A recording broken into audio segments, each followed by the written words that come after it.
Good afternoon, everybody. John Connolly here, high atop center ice at Dakota. We've got game 2 of the day, game 10 of the Hockey for Life. I would like to begin by introducing my line mate for today. Our analyst hails from Duluth, where he played for Denfeld High when they were the power in the 1980s. High school teammates of both Congressman Pete and gold medal winning Olympic coach Rob Stauber. He left high school early, unheard of at the time, and had a standout career with the Austin Mavericks of the United States Hockey League. He played 4 years at Merrimack College and settled back to the Twin Cities, where he has lived in Lakeville and Edina. His daughter was a member of the state champion 2018 high school Hornets. Ladies and gentlemen, please welcome Brad Ace Atal. And he came back. So Brad did a game with me over the opener back at Thanksgiving. Brad, it's good to have you here. Thanks for coming out. Tom was going to be here. He got called to do the Wild game. So you're pulling double duty. We're going to start with Edina. You live in Edina. Daughter, member of state champions last year. Understand you know somebody over on the other side with Chaska. And then next up is Lakeville, where you used to live. So I don't think things could have worked out better on the schedule. That's good timing. Looking forward to catching up, seeing Edina play. I read about them in the local paper all the time. And Chaska's obviously an up-and-coming team, too. We're going to start with Dave Snuggerud and then go to Kurt Giles. This is Dave Snuggerud talking about the Hockey for Life.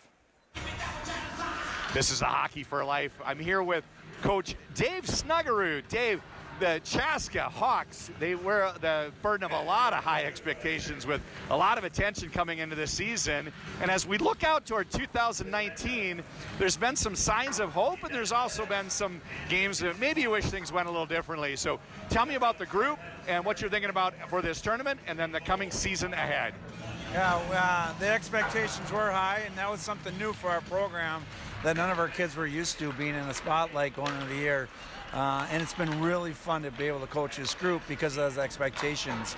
And as we find out, nothing comes easy in life. So that's what we enjoy. It's a goal that we've set to be successful with some wins. We're still heading in that right direction with the great attitudes of the kids and the support of the coaching staff. It's been a really great experience. It's interesting when the schedule came out for Hockey for Life. One of the games that jumped off the page at me was when Chaska opened up against Eden Prairie. That was the season ender last year for Eden Prairie in the sectional tournament.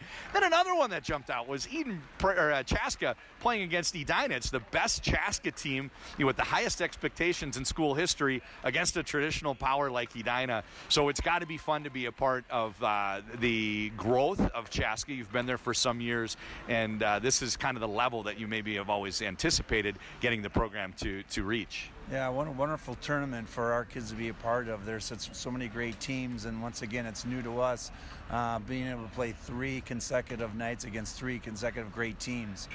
So it's really good for us. We're excited about this tournament. We're excited about the first matchup rather than looking ahead to Edina. Eden Prairie does have a bitter taste in their mouth, and that's why we love sport, because as coaches, we get another chance at the kick at the can there. And so they're going to be ready to play against us really hard.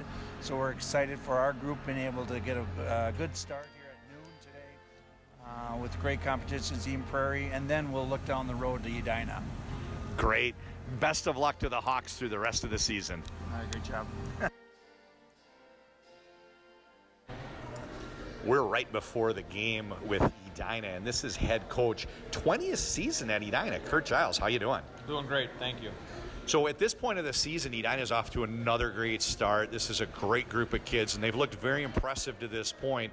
As you look out at the competition this weekend and really setting the course for the rest of the stretch drive, what are some of the things you'd like to tell today's viewers about the team and what you're working on and what you think the future holds? Well, the thing is, at this point in the year, what we're looking for is good competition, and that's what we really found again down here at this tournament. We've got a great game against Moorhead. We've got a good look at St. Thomas Academy, and then we finished with Chaska. So we've got great competition come up here. And traditionally, what we're looking for in regards to this at this time of the season is what we've got.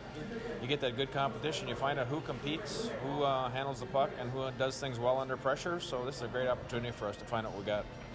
You know, you mentioned Chaska. I thought Chaska was going to be awesome this year, and then the season started. They laid an egg, they laid another, they laid another. They came here, they're 4-5, and today they ran Eden Prairie out of the building. A very impressive 6-3 win. So, you know, super exciting when you look at the three opponents for Edina. Moorhead, traditional power. The second day, you've got St. Thomas. They're looking good this season, and then Chaska. So you have good competition. Let's hope it's not the only time you play 3 games back to back to back this year. No, absolutely not. You know, this is a great opportunity again for our kids to play 3 games in a row and see what that really feels like. So, great competition. We're really looking forward to the tournament. It's going to be a great tournament. So last year, a lot of people think that's as good a team as Edina ever had. I think the third place game was 11-0. Obviously, you wanted a championship, but hard to be more impressive than last year's Hornets. This year's team is very, very impressive. Are there any similarities or differences? How does this year's team compare? A lot of the same personnel, but I'm curious as what your thoughts are. Yeah, I think we're a little bit different than we were last year. I think we're a little bit top-heavy in regards to Sammy Walker's line. You know, he contributed so many points and so many things to our team. I think we relied on one person or one line a little bit too much. So I think we got a little more depth this year. I think we'll see more depth from our teams all the way from line 1 through line 4, 6 defensive. We've got 2 good goaltenders. So we're excited about our team, but as you know, we have a long ways to go. Thanks for all your time. Best of luck this week, and best of luck with the rest of the season. Thank you. The puck is dropped, and we are off Edina in their own end. Vorlicki with a wrap pass picked up by Malmquist. Malmquist over to Jungles. He fires this one in high, but it's Malmquist first to arrive on the scene. Chips it down to the end line. This is Nevers. So, Brad, this is a line that throughout the last 2 games I've had a lot of trouble with. These players move the puck so quickly, it's hard as an announcer to follow the play and mention who's touching the puck. Yesterday, these 3 combined for 5 goals and 12 total points, 5 goals, 7 assists in Edina's 6-2 win over St. Thomas. Stretch pass from Vorlicki all the way out to Malmquist on the far blue line. He gets knocked down, but somehow losing the puck in the process is Barrett. Barrett down board battle with Cherski and Warnert. Warnert, probably one of the only players in the tournament as tall as Brett Cherski. Cherski, Warnert. Now it's Barrett. They bring this up far side in front of the benches and out to the neutral zone. Reiners takes this one from Boltman, dumps it in deep, and Edina's on the forecheck. In goal for Chaska is Bach. Bach played yesterday. Stark played on Thursday. Interesting seeing how those players have shared the net. Chaska and Edina both 2-0 entering this game in the Hockey for Life. This goes for an icing call. So, gets waved off. Brad, is a little bit of hectic pace to get started on this one. How are you doing? A little bit of a feel and know process here. You know, just watching teams, and they're not taking it deep on either side and just kind of getting it to the red line and getting it in deep and trying to establish that forecheck. That's Colby. Colby plays this one onto the stick of Morton. Morton's shot goes a little bit wide. Shoemaker out with them. Kester plays this one over in front of the benches. So Kester's an interesting one. He had a hat trick from defense in the first game in their 6-3 win over Eden Prairie. Kester was very, very impressive both games, but not every day you hear of a defenseman scoring a hat trick. No, you really don't. And he's obviously has some offensive game. If you're getting 2 goals as a D, let alone 3, you got some game in you on the offensive end. Edina had a fight for their lives with Moorhead. They played them on Thursday in the late game. Edina had 6-2 win over St. Thomas last night in the late game. What's interesting, the reason I mention it, Chaska had the noon game both days, so Chaska's been done since about 2 o'clock yesterday. More than 24 hours rest. Edina's on the tight turn. They've got about, 7.5 hours left rest, given that they had the late one. So about all these boys could do is get home, go to bed, wake up today, and try to get a good meal in them. They really didn't get a chance for several hours rest. How much do you suppose that would matter in a game like this? 3 games, 3 nights, and of the 2, Chaska's probably a little bit better rested. I think should play a part in it to some degree. I think historically Edina's always used to playing in these 3-game sets where they're in tournaments enough. So I think they'll be able to manage it a little bit better. But nonetheless, I think it's going to come into play a little bit. That's a great point, Brad. Edina has their pre-Christmas classic. The joke I heard this year is, what holiday is it? They call it the Holiday Classic, but it's about 2 weeks before Christmas. So Edina has that, and that's historically where they'll play Eden Prairie, Grand Rapids, and Elk River back to back to back. And then this is a program that does qualify for the state tournament a lot. Same thing, Thursday, Friday, Saturday, back to back to back. Here comes Jungles. He ticks this one. It's into the back of the net, and it is 1-0. Jungles puts Edina on the board. 4 goals yesterday, 1 today already, and we're just 3 minutes and 10 seconds in. Well, he was kind of jet on the spot on that one. The defenseman lost his footing. Jungles was right on top of him and took it in all alone, made a nice move on the goaltender. So it's funny when I go to a meeting and somebody says, hey, that's a great idea. And I would say, I'm done. Jet on the spot? Please tell me you're not done. That's a great one. I want to hear more of those. So Jet Jungles, he gets Edina on the board early. It's their first shot of the goal of the game that's been recorded. Edina leads 1-0, and Jet Jungles, this one's for you.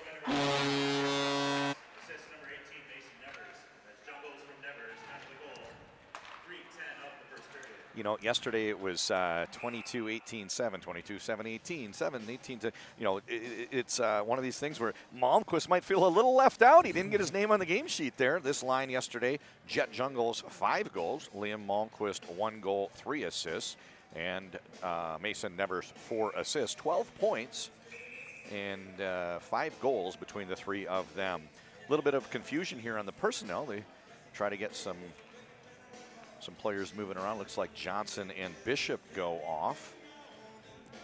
Reiners and Boltman on defense.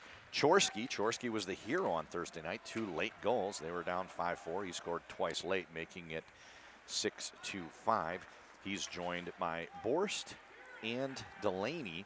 Delaney's been a little quiet here so far, but he's a real fun player to watch. Pulls the puck out there in the neutral zone, especially down below the dots. He is super creative, uber crafty, and he's got the goal scorer's knack. One of the leading goal scorers on this team with lots of them. This puck, somehow everybody's got to tag up. Delaney wanted it, and then he realized he better not play it or it would be an offside call. Edina on the forecheck. This is sophomore Borst. Borst, big and strong off the Bantam team, plays this back to the big defenseman Bishop. Bishop's got to go about 6'6". Cherski's about 6'5". Brad, you know who was the color analyst on Thursday, was the tallest player I can ever think of to play for Edina Hornets. My old roommate, Matt Henches, right? The old roommate, Matt Henches. And Matt said, you know, I walked down, I saw these guys. Edina's a big team. He goes, they got like 3 guys the same height as me. I said, you know, it's weird. They're a big team. They're a small team. This top line, 420 pounds maybe between them, maybe 430 pounds between these 3 forwards that Shep's been scoring at a fervent clip. Jungles, Nevers, and Malmquist. So not the only person who you have familiarity with in this game that you have roomed with. Looking over to the Chaska side, I don't think he's able to play today. Unfortunate, kind of a call that could have gone either way. He gets the head contact. But you also know Mr. Starkey? Yeah, Rob Starkey. I knew his boy John was playing, and I didn't realize he was out with slight concussion to some degree. No, it was the other side of the head contact. Okay. He call went against him. Uh-huh. Yeah, I don't think he's going to be available. I know he was tossed yesterday with a 5-minute game. So anyway, you've got familiarity with the Starkey family, and obviously living in Edina, you know the Hornets, and we'll talk maybe at some point your daughter, state champion last year. Back out and on the forecheck aren't Nevers, Jungles, and Malmquist. This one's thrown out just desperately by Chaska. It goes the length of the ice, but slow enough that Boltman has to play this one. Winding it up, brings it out to the neutral zone. Here comes Malmquist. Drop pass doesn't connect, and sweeping back is Pitlick. Pitlick's an exciting player, bringing it in wide. So I've mentioned a few times that Malmquist led the Elite League in scoring, Upper Midwest High School Elite League. I think, full disclosure, he did tie, and I believe it's Pitlick that tied with him. High-powered player as well, and a lot of these guys played on the Elite League team together. I think Jungles and Pitlick and Malmquist all on the same team. Up through the neutral zone, 3-on-1 entry, and a big shot here from Thomas. Doesn't miss by much. Kept in at the right point by Barrett, and out to the neutral zone. Barrett throws this one right back in, and it's onto the stick of Reiners. Reiners with a pass. Doesn't quite connect, and stolen by, that's Barry. D-to-D pass. Boltman to Reiners. Next pass doesn't quite connect. Goes under the stick of Clemenson. Edina getting deep onto the bench right now. Clemenson, Kavanaugh, and Rugemer out. And I think that's going to be something to watch. I mentioned that Edina has had a very productive top line. And I mentioned they've had two 7:30 starts the last two nights. This is an earlier game. They go deeper on the bench. Clemenson, Kavanaugh, and Rugemer perhaps to rest those legs. Unfortunately, Rugemer, the junior, he goes off slashing the call. Yeah, that got to be a little bit of a mismatch. They started running around as the fourth line, and I think they might have been up against Chaska's first line, and unfortunately, they kind of had them spinning. Olmscheid in the face-off circle, trying to win this over in the direction of Laval. Laval had something very interesting yesterday, Brad. There was a penalty, and Laval had 2 goals. 2 shotties on a power play for the other team. It was a 5-minute major. Same penalty, 2 shorthanded goals by Laval. Ever see that before? No. Me neither. 10 minutes entering the zone is Laval. The aforementioned Laval fires this one and hits the legs of Vorlicki, and Vorlicki eventually gets it onto his stick, throws it the length of the ice. One of the things that I have always noticed about hockey games is the early part sets the tone, but the first penalty always changes that tone, and we'll see what happens here. A kill would be big for Edina. A shorty obviously would be gigantic, but if Kester juggles the water bottle like he has been, that's an opportunity for Chaska to get back in this one. Here comes Morton. Morton answers back. What did I just say? Shorthanded goal. Edina up 2-0. Grant Morton. That's for your grandparents back in Grand Rapids. Grant Morton.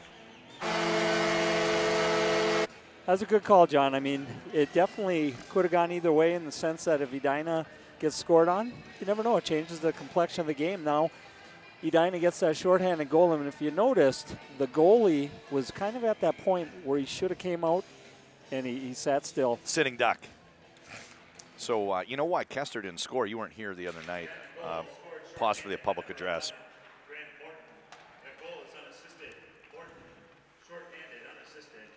La-di-da-di, la-di-da-di. That is Grant Morton with the shotty. All by himself, the assists go to nobody. A rare unassisted shorthanded goal. It's our 3rd one of the tournament. This one scored by Morton, and pretty exciting stuff. But the reason Kester didn't score, Kester had a couple goals that were like that. There's no water bottle. He's been popping bottles. He had a hat trick the other night. Notice Hogue doesn't keep the bottle on top of the net, and there's nothing for Kester to shoot for. He misses the shot, and then coming down the other way, he actually sent the water bottle flying. It was Grant Morton, and I think it's his 4th game goal of the season, and a nice one at that. We hit the midpoint of the first period. There's 8.5 minutes to go in the period. Edina has almost successfully killed this penalty to Rugemer. Just 10 seconds to go in this man advantage. Thrown out the length of the ice by Cherski, and this one gets down all the way to Bach. Bach leaves this behind the goal, and it's onto the stick of Eriksson. Eriksson surveys the situation, plays a short pass over to Barrett. Edina has returned to full strength, and through the neutral zone, here comes Thomas. Thomas is ridden off the puck, and it gets behind the end line. Williams over to Vorlicki. Vorlicki, short pass in the middle to Cherski. This one finds its way out to the neutral zone, and springing up Borst. He comes in wide right side. Cherski's crashing center, and it goes off the skate boot, almost off the stick play. That would have been a goal for Edina. Out to the neutral zone. It's Thomas, 3-on-2 the other way. Gains the red, gains the blue, and loses the puck in the process. It's taken away by Vorlicki. Vorlicki kicks this one out of his skate boot and tries to sneak through. This one bobbles up ahead out to the neutral zone where it's reeled in by Magnuson. Magnuson gets it back from his partner, Kester. I'm sorry, that's not Kester. That is Bronson. Length of the ice, no icing call. Here's Williams. Nick Williams, chip off the glass out to the neutral. Stolen and dumped back in off the stick of Magnuson. Edina tries to spring Malmquist and doesn't quite get through. And we've got a little bit of back and forth this shift, a little bit of hectic hockey here, Brad. I'm having trouble keeping up with the play. You know, it's a critical point of the game, believe it or not. You're only halfway through the first period, and if Edina scores the next one, Chaska might start thinking, is this even worth putting any effort the rest of the game? Obviously that's, they're gonna, but Chaska needs something. So I like the fact that they still have some fight in them, and they need that next goal. Edina has been able to score goals in bunches, and if there's an opposite of being spurty, they've been that too. They have given up goals in rapid succession, 3 goals in about 5 minutes to Cretin, and as we saw against Moorhead the other night, 2 goals back-to-back about a minute apart twice in that game, and then yesterday there were 2 goals. St. Thomas got them quickly to start the second period. So Edina, if they have something to work on, this is a good chance for them to do it. They've enjoyed an early lead, 2-0, just 10 minutes into this one, and they're going to try to find a way not to let the other team back in it. something they've struggled with all season. Behind the net, Kester plays it over in our direction. This is on to the stick of Erickson. Gains the red line, chip and chase, and Bishop knocks this one down, chips it back out to neutral, and Barrett. We have a Barry and a Barrett. Barry wears 28, Barrett wears 22. I'll get it right just as the third period ends and Hockey for Life ends, and I get no more Chaska games this year. I'll probably figure it out right about that time, Brad. Edina's playing pretty smart. You know, they're spreading out the play, and they're getting the puck the red line. If there's nothing there, they're just getting deep. And the other team's got to go 200 feet with the puck, and it's not a bad play. Edina's still going to be creative, as you well know, but when in doubt, just get that puck deep. You know, it's interesting for me as an Edina graduate. I graduated in 1986 and have seen Hornet hockey as a kid and through my high school years and beyond, watching from afar, now being back in Minnesota, going to the games live again. Pretty familiar with the program, and always kind of curious to what other people say. You know, I don't want to talk much when the guys are talking. There's a little break room and I hear from some of these scouts, and they just keep talking about how devastating Edina is. They say the team speed, it's not just one line, it's the whole team speed is just suffocating for the other team. And then when you talk about the ability to make plays, you know, the one line that has had a great number of goals is certainly fun to watch. And, you know, I just sit and listen. You know, Edina has the respect of people. What's interesting is it hasn't translated into big wins. They've had a lot of close games so far this year, a little different than last season where they were putting just about everybody into running time. Well, I think you got a great point there, and that's what's so fun about watching the uniqueness of season to season. Last year's team was loaded for the run and gun and as many goals as they scored. This team, you know, if you get into tight games, they'll feel comfortable that they can win in whatever the situation comes up for that team. That's a good point. At the Duluth East game, I remember the feeling. It was just between period 1 and 2, and even though there's 19,000 people in the building, it was awfully quiet. You just knew Edina was like, wow, we have a close game, and they hadn't had a lot of those through the season. They lost twice to Minnetonka, yes, but anyway, yeah, that's something Coach Giles even addressed in the pregame comments. Here's Bishop. He goes down, and oh my goodness, he lost his footing, and then he was able to brace himself just before a pretty violent collision, bounced back up. Thankfully, that was a tough hit for anybody, but you got a guy about 6'6" going down and looks twice as bad. Out to the neutral zone is Rugemer. Rugemer gets it down to the end line. He goes off, and it looks like at this point they're going to use all four forward lines, try to keep the other players sharp. Edina at times has gone with 3 lines during this weekend, and looks like they're using all 4. Warner's pass doesn't quite connect. Pitlick is down hounding on the forecheck. They try to work it around Warner. Not easy to do. He's about 6'5". This is Delaney. Awfully crafty. He could stick handle in a phone booth. 4 minutes, 10 seconds to go in this first period. Warner gains the zone, chips it in, and Edina's doing a pretty good job of keeping him on the perimeter. Shots on goal, Brad, it's worth mentioning. Edina leads 2-0. They have only 3 shots to goal against Bach, and Chaska actually out shooting him at this point. Yeah, Edina's not getting anything generated really in the offensive zone, and Chaska's buzzing. I mean, I think they might get something coming up. Here comes Delaney. He's got Borst crashing toward the goal, and Delaney gets ridden off the puck, bounces back up behind the goal line, but Edina's lost the puck, lost the zone, and working the other direction. Here comes Barry. Barry, oh, I'm sorry, that's not Barry. It's 26. 26 is Olmscheid, and now it's onto the stick. Nice play here by Nevers, and gets it over to Malmquist. I want to show up at, turned over right onto the tape of Malmquist. He's got Jungles down low, and he tries to do it himself and doesn't quite get this one. And I want to show up with a scale, over under on their weight. Like, what are we saying, 430 pounds actual weight for these 3? They're small. This is a small line. And one of the, you know, that you mentioned the chatter from the NHL scout, one of them said they don't lose any battles.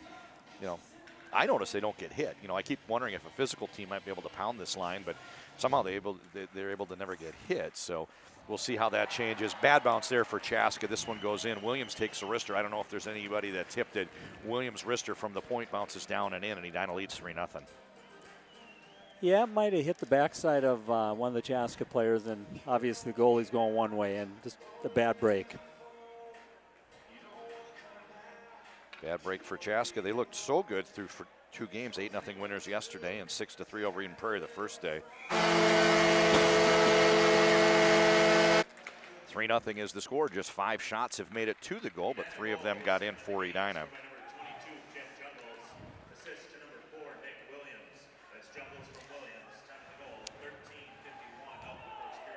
They say it's Jet Jungles from Nick Williams, and based on what I saw yesterday, if I'm at the scores table, if the puck goes in the net, just give it to Jungles. He had 4 yesterday. That's already 2 so far. He has scored often in this tournament. I think it was Malmquist was the goal scorer the first day with the hat trick. Jungles has 6 goals yesterday and today, and all of a sudden those point totals are getting pretty gaudy for these Hornet players. I think that he had about 60-something last year, and so did Nevers if you count the playoffs. They played 31 games, and Jungles and Nevers having another great season here. Big hit there, and off goes Vorlicki. And I don't know, it was weird. Benz was a little bit unable to, just kind of unable to protect himself, and probably looked worse than it was. The arm goes straight up, but, goofy little sequence. Edina goes on the PK now, Chaska power play. It's weird. You think of the NHL, and you see hitting from behind like nonstop. And as a person watching and the youth watch it, they're thinking, I thought that was not part of the game, but it's part of the NHL game, and it might have been worse than it looked here.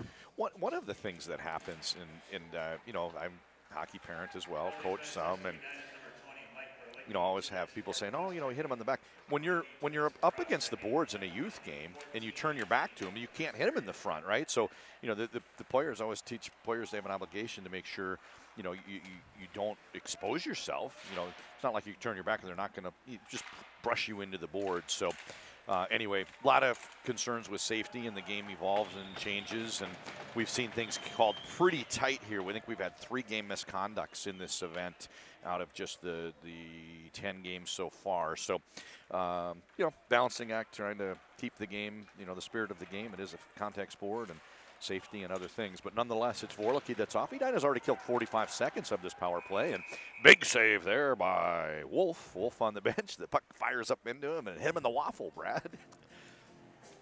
I love when the referees keep control of the game, though, because hitting from behind, there's no place in the game for it. It's dangerous. These kids at any level really aren't ready for it. And, it's really up to the refs. If they're calling 3 game misconducts, it does act as a deterrent. That's for sure. Here comes Nevers, tips it off to Jungles, out to the neutral zone. Kester plays this one over D to Barrett. Barrett back to Kester. Kester back to Barrett. Barrett wraps this one in deep, but the first one to arrive is Reiners. Tries to force it through about 2 white jerseys, doesn't quite make it, and good scoring chance there. The puck just never quite arrived. Kester, he was down low in that slot area, and as he went to shoot it, Edina player got enough of it to tick it away, and crisis averted. 1:18 remaining in the period. Chaska's trailing 3-0. 30 seconds to go in this man advantage, however. They're trying to get something on the board. Bishop, nice play there. Bishop goes down in a pile, and biggest kid on the ice, biggest kid in the game. He's got to be about 225 pounds. He's getting thrown around like a rag doll. I wouldn't have thought we'd see that. Falls down and be halfway home. Warner, he's the tallest player at forward, and he sneaks one through the 5-hole. Warner puts Chaska on the board. 49 seconds to go. It technically goes down as a power play goal. Blaine Warner gets Chaska on the board. It is now 3-1. That was a great goal. He had the opportunity. He had the speed, and he took him wide. 2 things happen. The defenseman either has to pull you down or let you go. And he's by him, and then all of a sudden he's in all alone on the goaltender. With 48 seconds left in the first period, that is a huge goal. It's a big goal. They've got a bad taste in their mouth from the way this one started. They certainly don't want to go to the locker room trailing 3. Right now they only trail 2, and who knows, maybe they'll get one more. Blaine Warner, this one's for you. 2 from 4 on the power play. It is Warner from Kester. Warner from Kester makes this one 3-1. Going to take a quick break here, catch up with Tradition Hockey for Life. Tradition Companies is your one-stop shop for all your home and financing needs. From construction, land development, new home builders, mortgages, banking, and wealth management services, the Tradition family of companies has the solution for you. For more information on everything Tradition Companies has to offer, visit traditionco.com. That's traditionco.com. Boltman turns this one straight onto the stick of Pitlick. Pitlick along the wall, can't quite keep possession. Edina throws it out to neutral. Just 15 seconds left. Jungles on the forecheck, working against Magnuson. Oh, down in front, it's Malmquist, but Nevers couldn't quite get him the puck. Now Jungles takes a shot, and Malmquist does such a great job of getting over open into white space. Now he's calling for the shot, looking for a one-timer, and you know, Malmquist really does a good job playing without the puck. It's not a surprise how he scores, even though he's probably the lightest player in this game. It was an interesting period. Edina got most of their action. Obviously, they had 2 quick goals, but their only zone time was really the first 2 minutes of the game. You know, when they look at the shot board, it shows 7-6. And I keep hearing, you know, oh, but, you know, we outshot them, Edina doesn't really get a ton of zone time when they score quickly like they did. How can you rack up shots when you just bring it in and score? So this first period's a good example of that. Maybe the second period will be all possession zone time. Maybe that'll look different. But story so far, don't be deceived by the shots being 7-6 favor of Chaska. Edina does have a good, comfortable lead, 3-1. Fortunately for the Hawks, they did get the last goal. It comes from Warner on the power play late in the period. We go to intermission. It is 3-1. Brad and I will be right back. We're going to give you an interview here. Apologize for the audio. It wasn't perfect, but it's a heck of a story. Luke Peronovich is an Edina varsity player as a senior that finished up hockey, didn't have a lot of opportunities to keep playing where people were beating down his door, but he didn't want to quit. Puts in 3 years of junior hockey. First of them is at the Tier 3 level, then 2 years in the NAHL. Now he's on the roster at Providence College where he plays for the Friars. Luke Peronovich is our guest, and hope you enjoy that one. We'll be right back. And again, apologize for the audio. You might need to turn it up a little bit. It was a little bit loud in the background when we were at Punch Bowl Social. We'll be right back in about 12 minutes.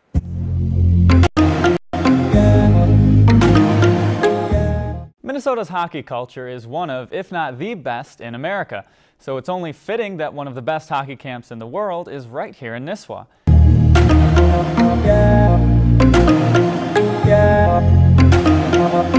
This is Dan Germanson. Welcome to Minnesota Hockey Camps. We are gearing up for our 39th summer based in Nisswa, Minnesota in the beautiful Brainerd Lakes area.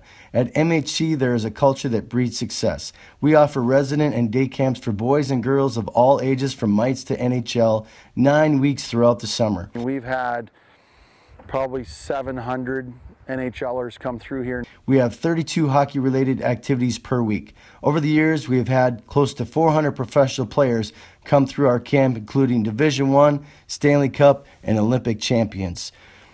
I'm a little surprised that this camp is still here. To be honest with you, we thought it would be about a 20-year run, and it actually got better. Visit our website at mnhockeycamps.com. Registration opens January 1st for 2019.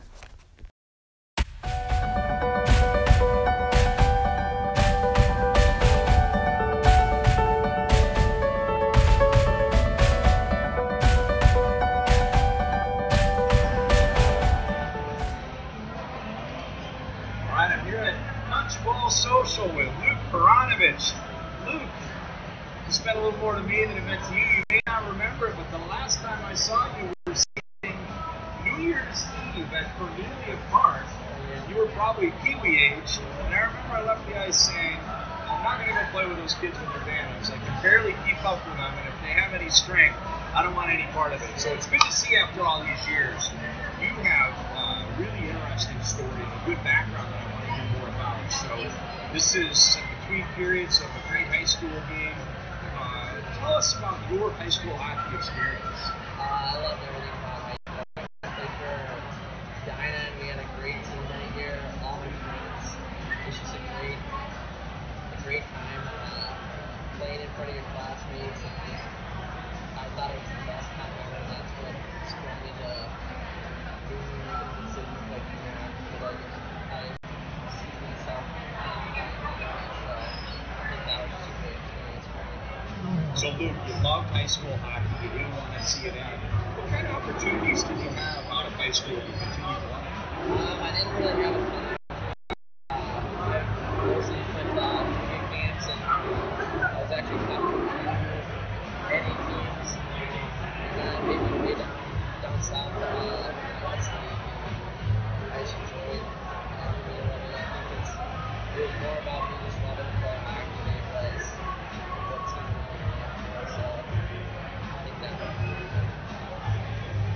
right, so you're hoping to continue playing hockey. North American Hockey League teams cut you, but there's a whole world out there where you can continue. So why don't you describe a little bit about what it is you found when you wound up playing in Tier 3 junior high? Yeah, I think so many kids make these decisions, so there's good hockey players everywhere. It's more about the size of the players, physically, how big and how strong they are. I think the speed and pace doesn't really but I think it's a good opportunity to get better as a player, bigger in all areas. So your first year out of high school, you put in the time, you got bigger, you got stronger. That went pretty well because you leveraged that into an opportunity to play for who and what league? I went from Tier 3 to play for the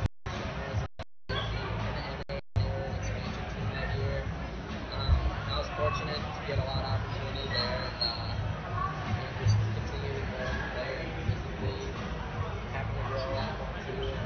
I think that helped me a lot. Just staying away from a lot also helped too. So yeah, that was a good experience there. I recommend really show for it. So you were cut from North American Hockey League teams, quite a year of Tier 3 junior. Then you made a Hockey League team, spent 2 years there, and things obviously very well. So talk a little bit about what kind of opportunities were now at your feet. Yeah, those 2 years, I obviously loved my time there. It was a great organization, great spot. Easy processes near the city and everything. The opportunities I got there were came pretty quick, and comes at you all pretty quick.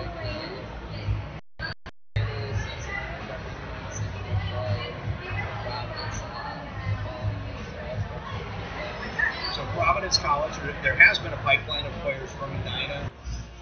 So Luke, you played a couple years of junior and North American League. You had an opportunity to go to Providence. You were the most recent in a long list of Edina players that have found their way to Providence. They're in Hockey East. This is at the top levels of NCAA Division I. So I think you're a great example of what a player that feels like they've got a desire to keep playing, a passion for the game, but maybe it's been a little bit overlooked.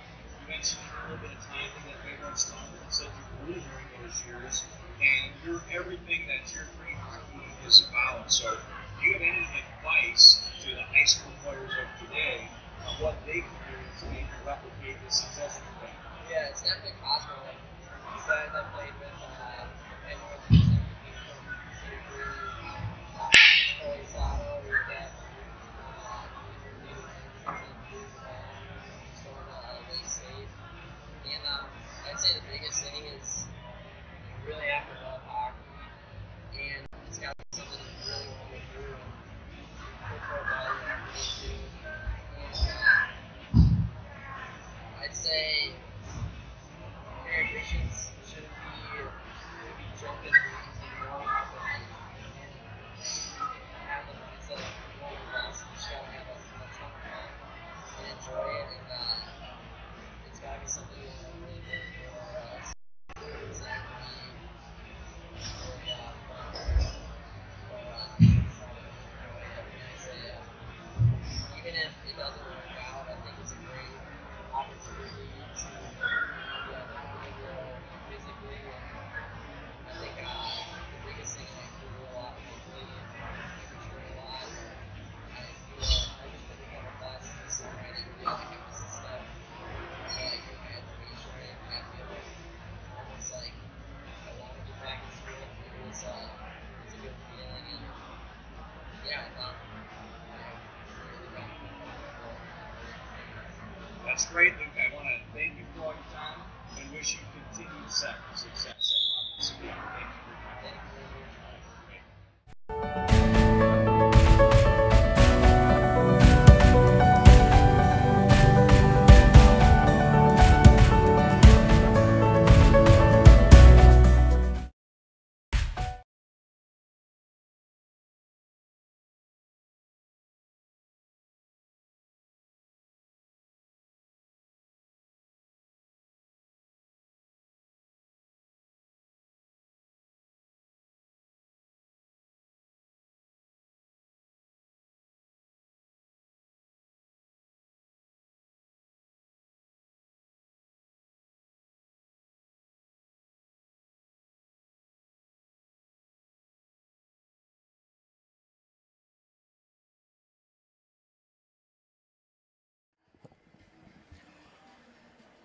We are back. John Connolly here with Brad Atal. 3-1 is your score. Hornets leading Chaska. Brad, interesting story. I stopped by Braemar Arena earlier today on my drive down Highway 169. Youth tournament going on. Walking by, Coach Dave Snuggerud. Wow, you know, don't you have a game to be at? Minute later, Trent Eigner, Lakeville North head coach. Don't you have a game to be at? Then I see Dan Bodette. His son plays for St. Thomas. He'll be here tonight wearing number 5. Don't you have a game to be at? Like, they need a shuttle from Braemar for these coaches. Snuggerud has a kid on the Chaska Bantams. Eigner, I believe, Lakeville Pee-wees. He's got 6 kids, so he probably has kids, Squirt, Pee-wee, Bantam, and Mites. Yeah, I knew I just stopped by to, check how the youth tournament was going, but those guys were there too. Hockey never ends for some guys, does it?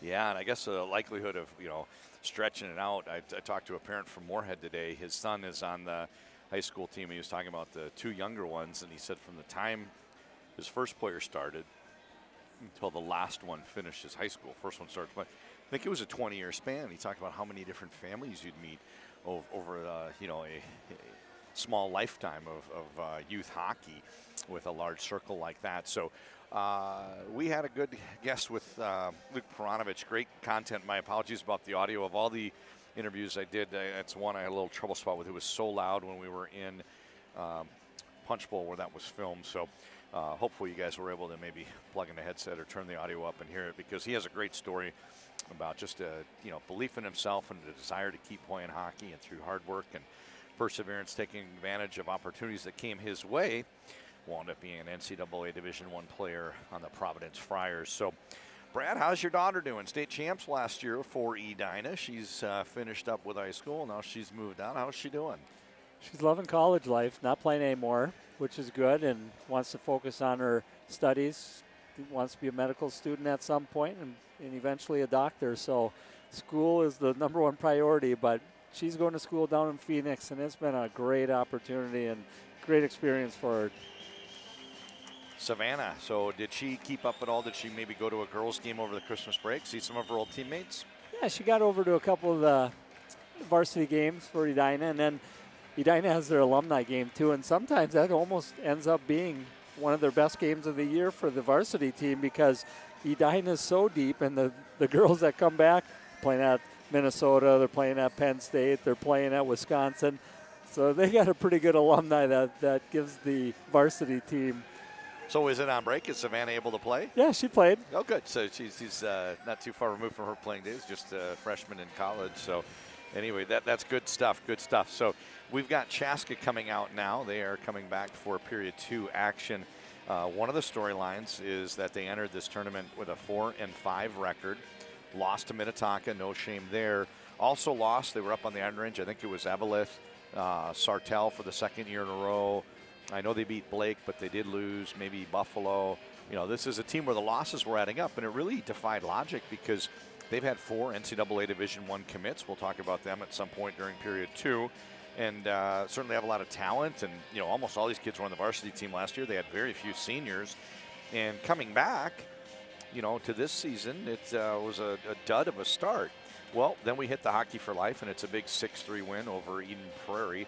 Kester with a hat trick in that one, and yesterday they scored often. I believe Warnert had 3 goals as they ran it up 8-0. Prior Lake didn't look bad. They just had a black cat following them wherever they went, and the score wound up 8-0. So I know I was looking forward to today's game. I'm sure the kids were as well. They trail 3-1. So coming out of the period break, what do you think the messages were in both locker rooms? Well, I think Edina's got to keep doing what they're doing and get some zone time. Their natural abilities are going to take over. And then for Chaska, they need their next goal. I think that's a critical point of the game, and they'll be focused on scoring number 2.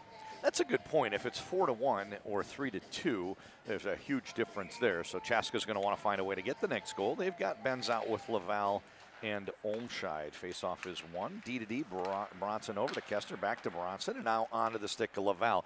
Gains the red, Ship and Chase. He's going to take this down to the end wall. It's Vorlicki that gets there first. Nice little counter move over to Williams.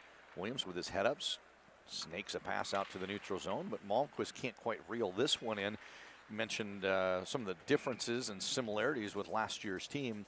Nevers and Jungles playing last year big scores with Sammy Walker, another right shot.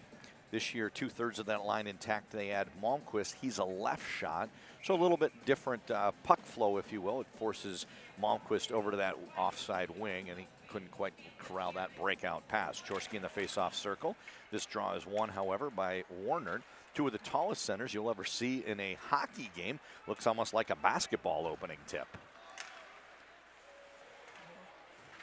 Pitlick makes the pass over to Magnuson, who keeps this one in. Nice little stuff attempt here from Warner. And overskating the puck is number 19, Bohr. Second time's a charm. Gets it onto the stick of Cherski. Cherski's ridden off by Warner. Bounces right back up. Plays this one down along the end line. And it's pretty crafty for a player that's about 6'5". Backhand shot, couple cracks at it. Cherski back door and denied. Delaney was down low. Now it's Delaney behind the end line. And Cherski and Delaney out with Boris. This line is looking awfully good this shift, knocking at the doorstep. Wouldn't be surprised if they get one before this period's out. Onto the stick of Delaney. Maybe it's before the shift is out. Up ahead to Borst. Borst, oh, just running out of room over on that right side.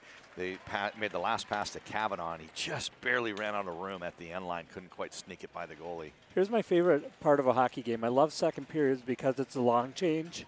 And you noticed where Chaska got caught trying to get off the ice. And all of a sudden it was a fast break for Edina, and they almost capitalized. Kavanaugh, Clemenson, and Rugemer talked about this earlier. This is the third game in 3 days, and Edina is very comfortable going with all of their forwards, making sure that everybody's on the ice. And we look out and who's behind them? Bishop and Johnson. I don't think we saw as much of them yesterday with all the power plays and penalty kill situation. Bishop's shot goes just wide, and now it's a desperation ice by Chaska. They're really feeling the pressure early second period by this suffocating Hornet forecheck.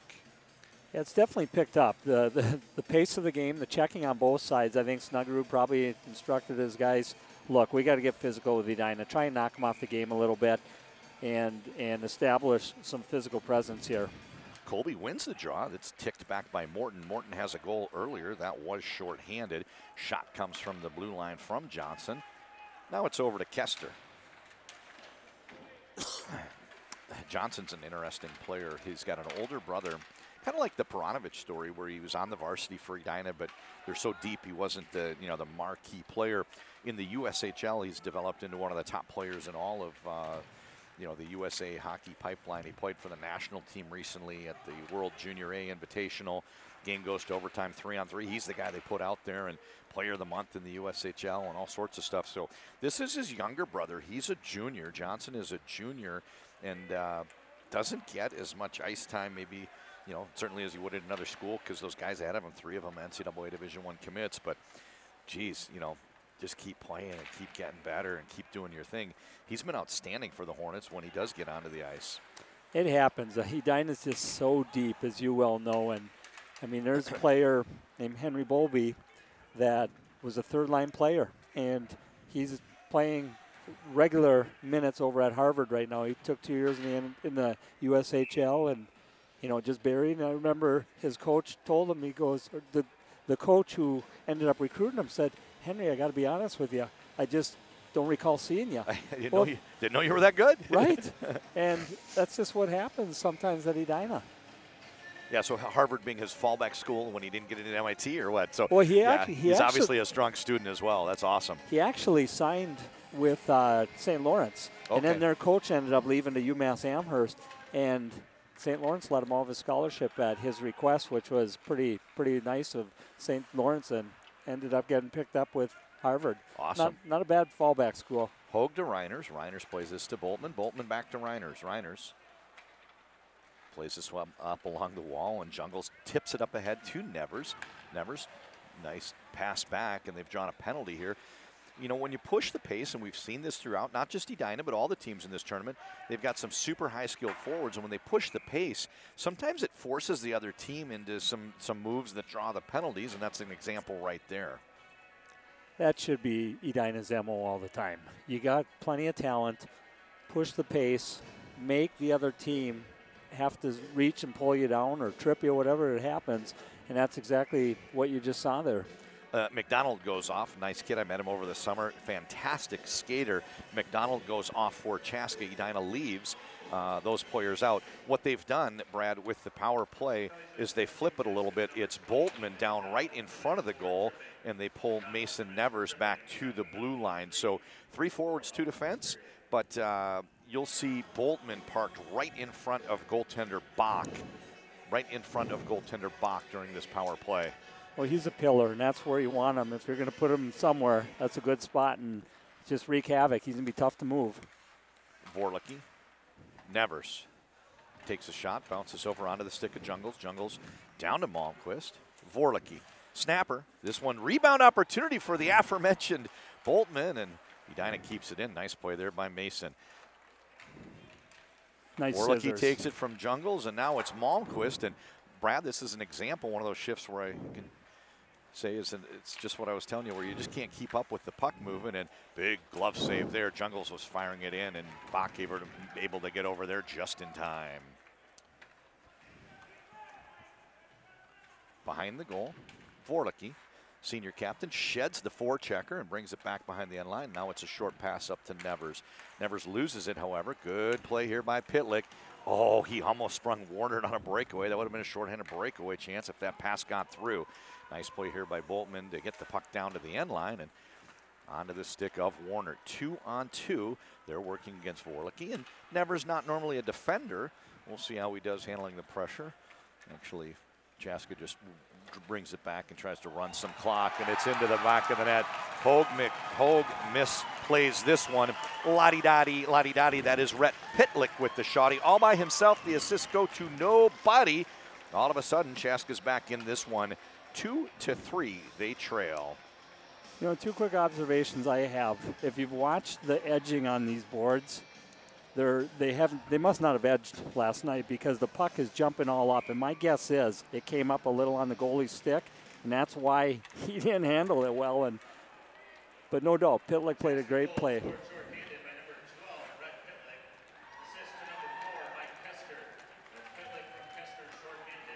Oh, they give an assist on that one to Kester. My apologies. I guess I thought when Hogue played it, he would go in the books as unassisted. They're saying that wrap came off the stick of Kester, and nice assist for Kester as he gets another one to add to his season total. He's been outstanding so far this year. He came here this week already 4 goals, 7 assists, 11 points in the season. Had a hat trick the first night, 2 assists today. Big shot comes off the stick of Borst just over the crossbar. Edina is no longer on the power play as Chaska returns to full strength, and chance for them to keep the puck in the zone and see if they can now get some scoring chances 5-on-5. Delaney walking it into the slot. He's not afraid to go into high traffic areas, but Justin Bach makes the cover. This turned into a good little game. You know, both teams have a shorthander now at this point, and credit to Chaska for not giving up and still coming to play. Obviously, you knew they would, and they're making something out of it right now. So I'm a little bit behind with Pitlick's goal. There we go. Face-off circle, this is Colby. Colby had a nice goal yesterday. Pitlick plays it over to Erickson. Turnover onto the stick of Colby. Colby plays this one back to Boltman. Comes right back to him off of the stick of Shoemaker. And Edina's got a good little grit line here.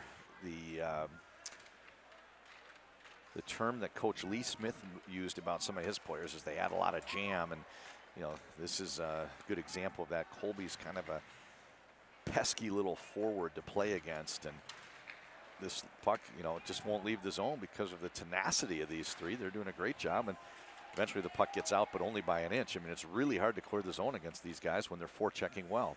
So is Michael Shoemaker, is he now playing with the 3rd line as of right now? So we've got Borst has been playing with Cherski and Delaney. I think this game and yesterday, and I think first game I did my line chart off of the last time I saw Edina play, which was before this, which I think was the Cretan game. So yeah, it's been Colby, Morton, and Shoemaker, and Delaney, Cherski, and Borst.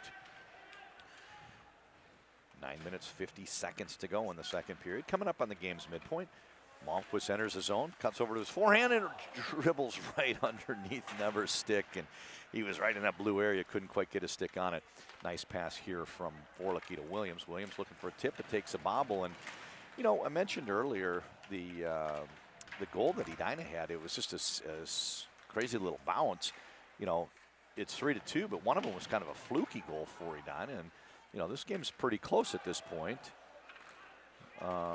Could it be closer? Could be tied 2-2. Here comes Williams, gains the red line, gains the blue, bringing it in slowly and dumps this one down into the corner over to Jungles. Jungles plays it down to the end wall, and he sends Mason Nevers in there on the forecheck. Nice little move there, nice little hesitation from Barrett. Then he jumped up in front of the slot area. They managed to get the puck the length of the ice, but it goes for an icing call. Another quick shift for Edina, in the sense that they're trying to maintain their energy level, and I think that's important. You know, Edina last year, they were third place winners at the state tournament. They won that game 11-0. So, you know, they return a lot. They enter one of the preseason favorites, you know, 1A, whatever you want to call them. And, you know, Chaska, this is a team that has had a good tournament so far, but, you know, 5 losses on the season. You know, not a history of, you know, historically going to the state tournament every year, et cetera. So, you know, one of the things about pulling an upset, and, you know, Chaska over Edina, you know, might be considered an upset, is the longer you stay in the game, the more likely it is to happen. And from Edina's standpoint, they definitely don't want Chaska getting into the, you know, middle of the third period thinking they can win this game. And right now, Chaska definitely knows they can win this game. When it was 3-0, I don't know. It was, you know, like you said, that goal after 3-1 was huge. And, Chaska has really done a great job this second period. Credit them. You know, I'm pretty impressed. We're halfway through period 2, and they've had a great period thus far. That's a great point. You're exactly right in the sense that if this game goes longer, Chaska's going to believe that, hey, we can win this thing. Cherski is just a fun player to watch. He is so tall that when he turns to protect the puck, it's a long way for anybody to get it away from him. He's got good hockey sense and soft hands, so he goes off the ice there, but he's been a great player to watch, and don't be surprised if they get some scoring chances. Great pass here from Colby. Colby gets a pass to Rugemer. Rugemer takes a shot, and it's getting a little bit testy down low. Hey, Brad, while they sort this out, let's walk through some of the graduates of these fine institutions. I'm going to blow your mind. You haven't heard these yet from Edina. So, chairman of Yahoo, graduate of Edina, Roy Bostock. Edina grad. David McLennan went on to become the CEO of Cargo, but my favorite for Edina, Ron Johnson, graduate of Edina. He's in a meeting and he says, you know what, I think we should, so Apple is where he worked, come up with the Apple Store.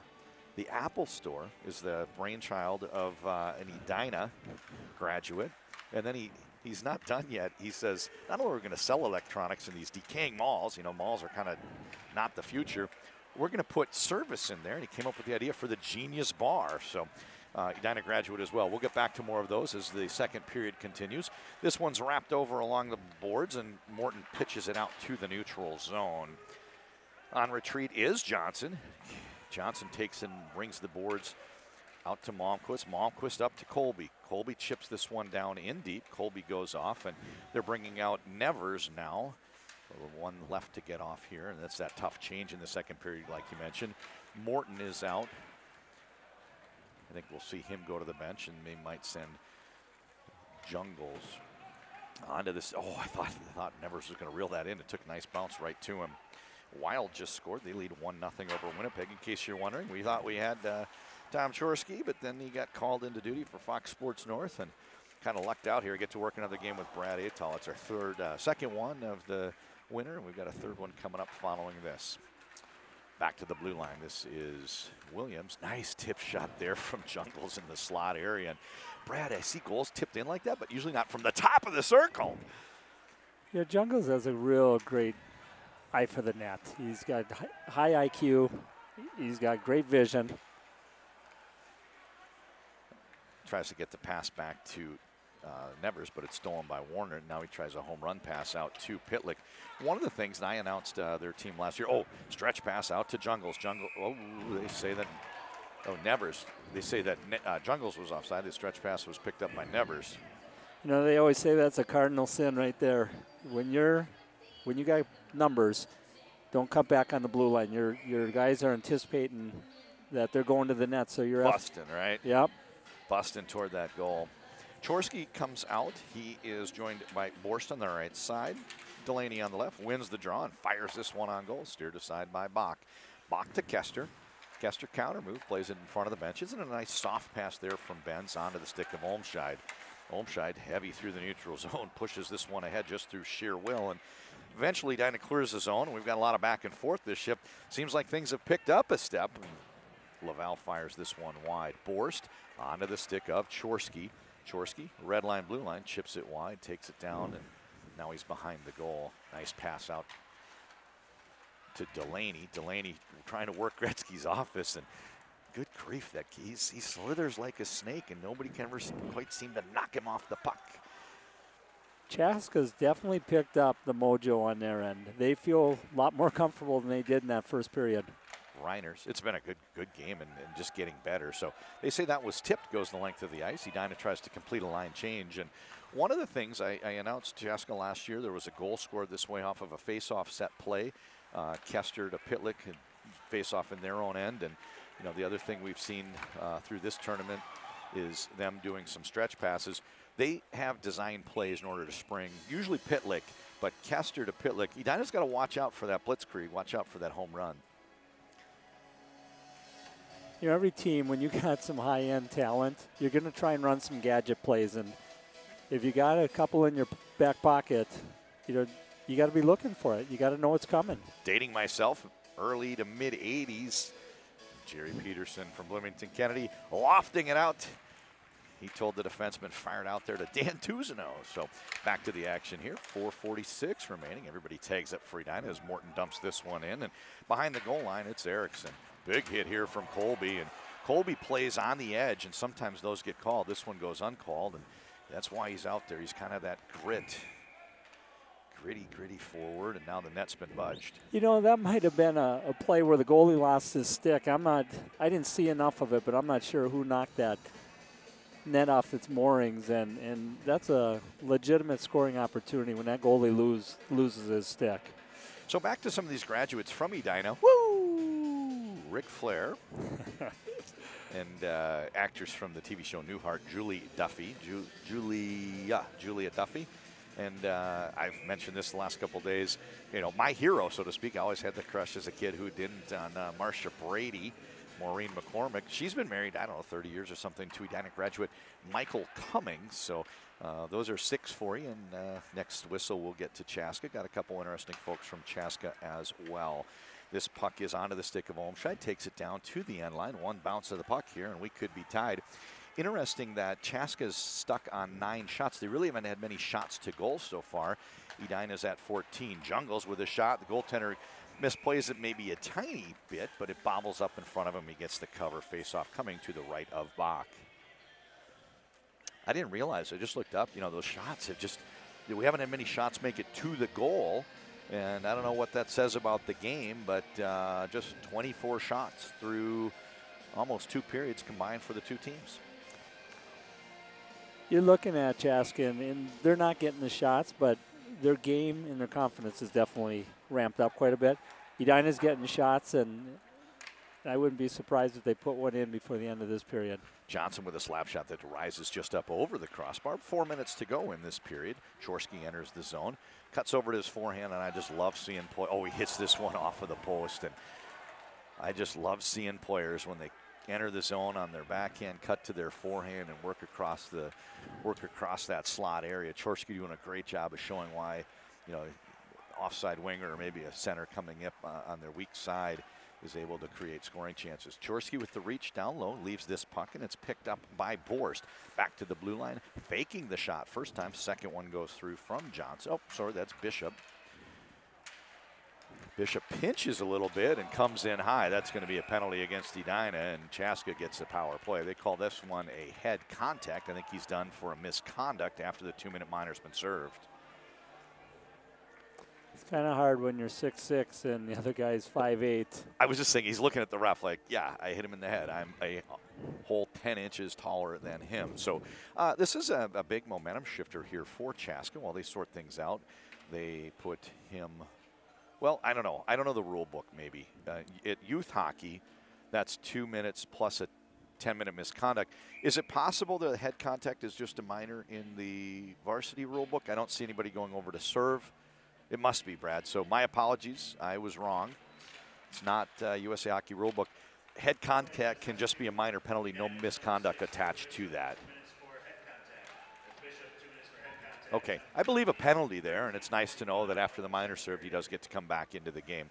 Behind the goal, it's Kester. He's been lethal on the power play so far this week and leaves this one for Warner. Warner, though, he bobbles it onto the stick of Jungles, and got to be careful. A little bad bounce there. Jungles will make you pay. Entering the zone, it's Pitlick. Pitlick's been pretty quiet today. He's one of my favorite players in the state of Minnesota, and just a junior, had a huge sophomore year for them and had a huge Elite League fall. He's been a little quiet today, Brad. I've enjoyed his game. You can tell he's a great talent. Obviously got that shorthanded goal. This one's fired and knocked down by our big shot blocker out top. That's Nevers. This one goes up off of a stick into the netting. Edina's already killed half of that minor. 102 remains in that minor penalty. So, you know the movie Fargo? Yeah. Like the movie Fargo. You remember the movie Little Big League? So I don't. It's a fictional movie, but it's very similar to like if Carl Polow would have given the twins to his grandson, and the grandson kind of instills himself as the general manager. That's basically the premise of Little Big League. Actor Tony Denman was in both Fargo and Little Big League. He's from Chaska. Congressman Eric Paulson. And then the other notable graduate from Chaska High, a forensic geologist with a, I don't know if it's a show or a podcast. Big wrister gets deflected just wide. America Unleashed is the show. Scott Walter, also a Chaska graduate. Back to the action here, 35 seconds to go in this man advantage. Working it out top, and oh my gosh, there was a stray pass that Malmquist could have batted out. He eventually goes and chases it down anyway, and now he's going on a guitar solo, and it'll certainly run some time off the clock. This one snapped the length of the ice by Boltman. Still 15 seconds to go, and hits a skate boot, and this one kicks out pretty far back to the blue line, back in his own end. This is Barrett. Barrett over to Laval, who takes it in front of the benches, and now he pushes it in deep. Penalty has expired for Edina, and this one jumps up high into the netting. And with 72 seconds left in the period, it's 3-2. Both teams full strength face off in the Edina end. You know, you think of that last power play, and obviously Chaska wants Kester in on the shot. They're trying to tee him up, and they just kept everything up towards the blue line. Edina started putting their forecheckers or their top forwards more towards the blue line, and all of a sudden they just suffocated them, and that's why they couldn't get it down low. Borst takes that puck off the wall, gets it out to the neutral zone, but turns it over to Chaska. Now it's back into their own end. Here's Bronson. That pass doesn't connect onto the stick of Reiners. Reiners, little tip into the middle. This one's grabbed by Kavanaugh. Oh, sorry, that's Cherski. Cherski plays it in deep. Borst along the wall. Those two just keep knotting up with each other, don't they, Brad? We've got 6'5" Blaine Warner, 6'5" Brett Cherski. 40 seconds to go in this period. Boltman better get his hands off him or he's going to get caught for interference. Yep. Yeah, we saw one of those earlier. You know, eventually you got to let the guy go when the puck's not close enough, and I know exactly what you're saying. You know, I love what the NHL has done in recent years. The fact that they let the smaller player play, because it's just ramped up all levels, and whether it's the youth leagues, college, juniors, it's fun to watch. Hockey's great when it's pure flow. Want to tease our upcoming segments here between period 2 and 3. We're going to kick it over to Justin, our producer. He's going to play 2 interviews for you, both of them hosted by Gracie Nelson, both of them filmed at McCoy's Public House. We went up to McCoy's Public House and got some great words from Jet Jungles. He wears number 22. Jet Jungles, previously unseen, has not aired yet. And then after that one's done, going to re-air something that I showed during the high school Elite League when the national team was in town, and that's Liam Malmquist. So Jungles followed by Malmquist. Learn more about these Edina players away from the ice. That's between period 2 and 3. We've got 5 seconds to go until we get there. Entering the zone with a big shot. Hogue with the save, and finally the cover with 1 second to go. getting a little bit testy down low, and good scoring chance there for Chaska as the period expires. If I'm Snuggerud, I'm pulling the goalie with 0.9 seconds. I mean, they're not going to score with a length ice goal. Yeah, I think I'd throw it right to the net and just bulldoze my way to the net. And they didn't even look over there, so maybe 2 or 3 seconds, maybe they would have, but who knows. We're going to have a face-off over to the goaltenders right into the face-off circle. This is Laval. Laval, he's, everybody's realizing just go to the net like you said. Laval tries to, and that's how the period ends. So thoughts about period 2 and what we can expect in period 3? Well, I think they basically got to go back to the locker room. Edina, keep playing your game. The first 5 minutes of this third period, Chaska's going to throw the kitchen sink at you. So just weather the storm. Try and keep them on their heels and don't be too defensive. Just keep doing what you do, which is being in the offensive zone. Little scoring summary. Jungles had the first goal and an assist to Nevers. Then it was Grant Morton shorthanded. Then it was Jungles with an assist to Nick Williams. Kind of a bobbly one, and I guess Jungles must have tipped it. It was 3-0 in the first period. Right before the period ends, it's a power play goal. Warner from Kester. Only goal in the second period was on an Edina power play, shorthanded. Pitlick with an assist to Kester. That made it 3-2. That's where we stand right now. We'll be back in about 12 minutes. Enjoy from McCoy's Public House 2 interviews by Gracie Nelson.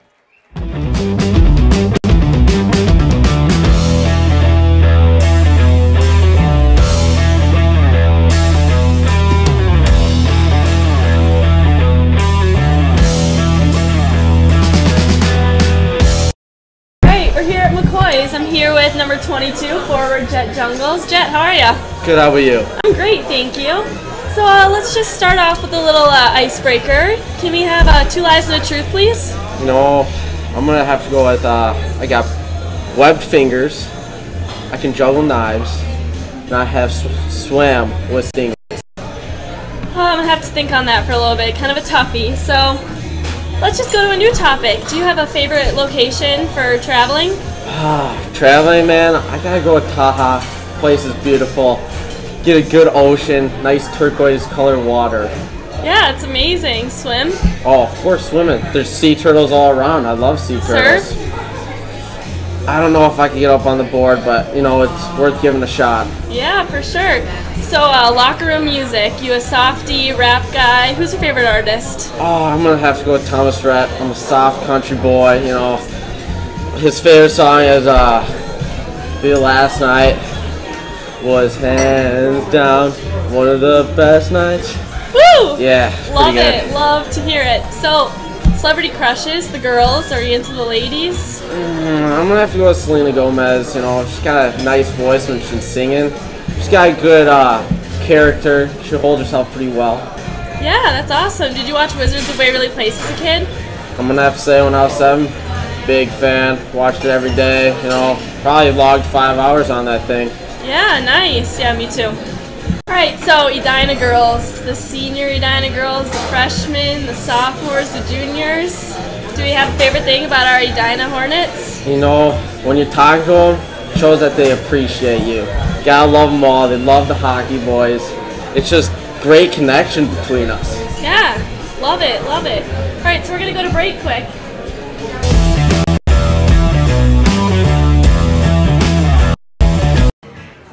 My name is Marty Collins. I own McCoy's Public House in St. Louis Park. One of the best happy hours in town. Come by to see us Monday through Friday, 3 to 6 p.m. Everyone's having fun at this place.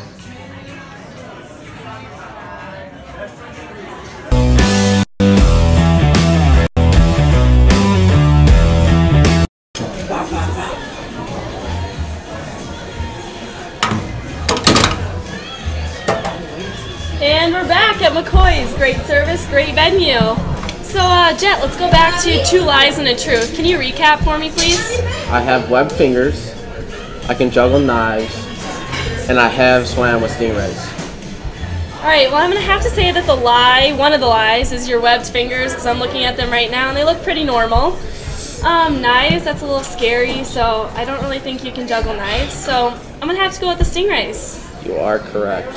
I am correct. Well, thank you.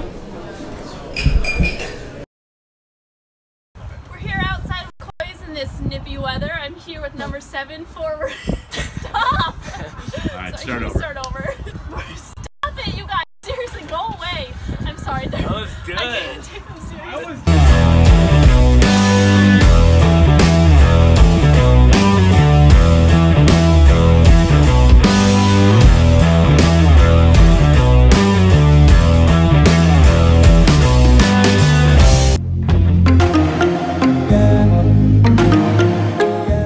Minnesota's hockey culture is one of, if not the best in America. So it's only fitting that one of the best hockey camps in the world is right here in Nisswa.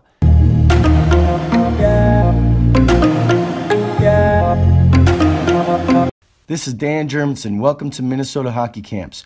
We are gearing up for our 39th summer based in Nisswa, Minnesota in the beautiful Brainerd Lakes area. At MHC, there is a culture that breeds success.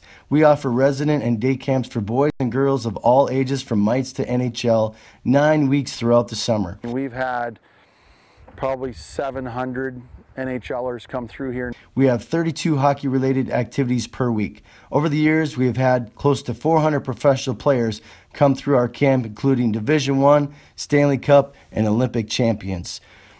I'm a little surprised that this camp is still here. To be honest with you, we thought it would be about a 20-year run, and it actually got better. Visit our website at mnhockeycamps.com. Registration opens January 1st for 2019.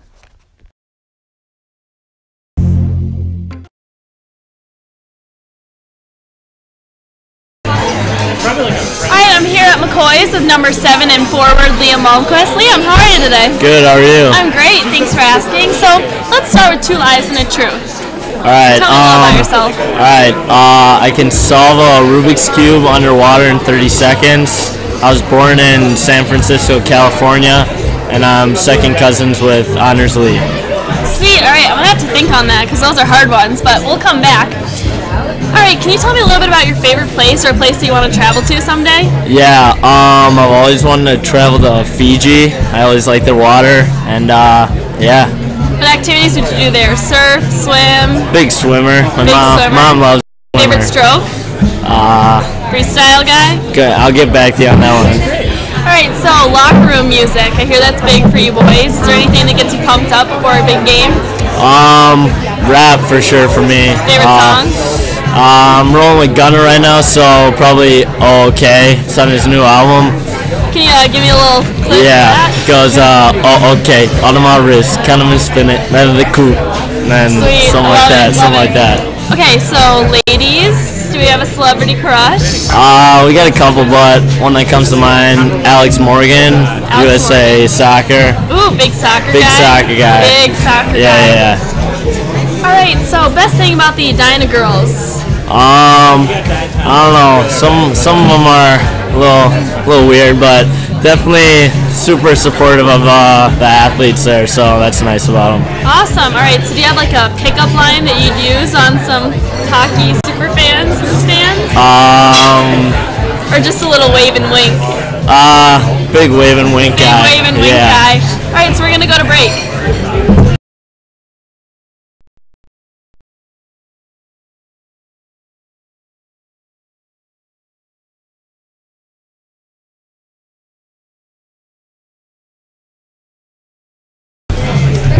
Alright, we're back at McCoy's with Liam Malmquist, number 7. Alright, so let's go back to our 2 lies and a truth. Can we recap on that? Yeah, so I can solve a Rubik's Cube in 30 seconds underwater. I was born in San Francisco, California, and I'm second cousins with Honors Lee. Alright, so I never knew they were related to anyone cool like that, so I'm going to have to go with that one as a lie. Alright. And the Rubik's Cube, I feel like it's kind of hard to be coordinated underwater, so I'm going to say the true one is help me. San Francisco. San Francisco, from San Francisco. Yeah, definitely. Alright, well, thanks for talking to me today. Yeah, thank you for having me. That's a wrap.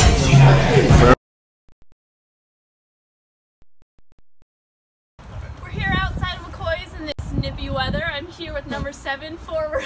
Stop! Alright, start over. Mason. Cover your mouth with the carton.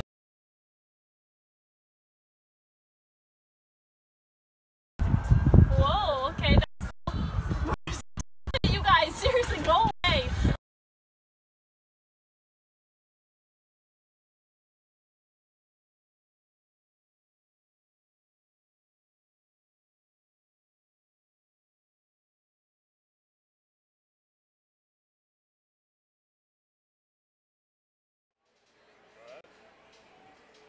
And we are back. John Connolly here with Brad Atal. Brad, we've got much different tone between periods compared to what we had after period one. You know, it was 3-0 lead for Edina. There was a goal from Chaska, but, you know, you kind of extrapolate that out. It looks like Edina might win pulling away. Only goal in the period was the shorty for Chaska. It was kind of a weird one with the puck misplayed behind the goal. But, yeah, a lot different tone when we kind of walk around the lobby. Yeah, it's a little, you know, the Edina folks are a little bit more nervous, and kind of goes back to where Edina sometimes they're just conditioned to win by 2, 3, 4 goals. And when you get into these barn burners, it's kind of like, well, you know, how's this going to play out? One of the things when you have a season like last year, and granted, like, not many teams would ever have a season like that, but the big margins is when you get into a close game, there's not a lot of experience with that. And certainly Coach Giles with the game against Moorhead the other night, they had to gut it out, find a way to win. They were trailing in the third period. And, you know, Coach Snuggerud told me we had a lot of adversity. You know, maybe this will be a good thing for our team as a whole. You know, these are games like this that really test you for what you might get when you come to the sectional tournament and find yourself in a close game. There's no doubt. You know, I like when coaches play all their players throughout the regular season because you got to see what you have under the hood. If you don't, you're all of a sudden you get to, you know, those pressure situations, and some kids have just never been in it. So I think it's good to just see what types of lumps you're going to get and what types of scenarios you'll have during the season. So in the walking around time yesterday, you know, I happened to walk past Coach Giles. I'd gotten a little audio clip from him on Thursday, and I said, oh, that was an exciting game last night. He goes, oh, is that what it is? I said, it'll keep you young. He said, oh, is that what it does? Like, I think the one on Thursday night was a little too close for comfort. I don't think he enjoyed it maybe as much as spectators would have. Yeah, he's probably seen his share of games where, you know, you can rest the heartbeat pretty early in the match. Yeah, so we had 4 really good games on Thursday, and this is game 2 today, and it's another good one. We've got one under our belts. In case you just joined us, that was Moorhead beating Stillwater 3-2. Both of those teams will leave Prior Lake with a 1-2 record. Both of these teams entered this game with a 2-0 record. Chaska beating Eden Prairie and Prior Lake, Edina beating Moorhead and St. Thomas. Coming up next, it's going to be 2 teams, red, white, and black. Don't get too confused. These teams are going to probably miss a lot of passes through those first couple periods, hitting the wrong guy, Brad, as they're used to this color scheme. It's Lakeville North and Eden Prairie. And then in the nightcap, it's St. Thomas Academy versus Prior Lake. Prior Lake, the only team that had yet to win a game. They will enter that 0-2, and I know they'd like to get that bad taste out of their mouth. They had a good showing on Thursday, overtime loss to Prior Lake, to Lakeville North. But then yesterday, just, I don't know. One thing I can say is like a black cat was following them around everywhere they went. They lost 8-0 to Chaska. So you're going to stick around for the next one here. We got Lakeville North and Eden Prairie. And, yeah, hockey for life. Everything we could have hoped for here from Dakota. Should be a fun start to the period. You know, both teams really have to establish who they want to be during the first 5 minutes. Of course, Chaska, they need a goal. They're going to come out, and they are going to probably force the play and be extremely physical. I think that changed their fortune a lot when they picked up the physical play. Edina, they have to just keep thinking, let's keep the puck deep on them and make Chaska come back 200 feet. For sure, for sure. So the horses are finding their way into the gate. Period begins. Nobody. Well, wait a minute. Why is Reiners in the penalty box? I'm not quite sure if something happened at the end of the period. You know, maybe there's some offsetting. They've got the doors open like they're going to put a Chaska guy in there too. I don't know. Well, you may recall with 0.9 seconds left in the second period, remember the extracurricular activity they had? Maybe something materialized out of that. But they would have called that before they dropped the puck, and then there was the little But he's thinking, I'm getting a little observation from someone nearby that thinks that may be what it is. So Kester goes off, so we'll trade you a Kester for a Reiners for Kester, and they're going to offset, cancel each other out. Nonetheless, these two teams will be without the services of those two players. The puck is dropped. So let's listen to the public address.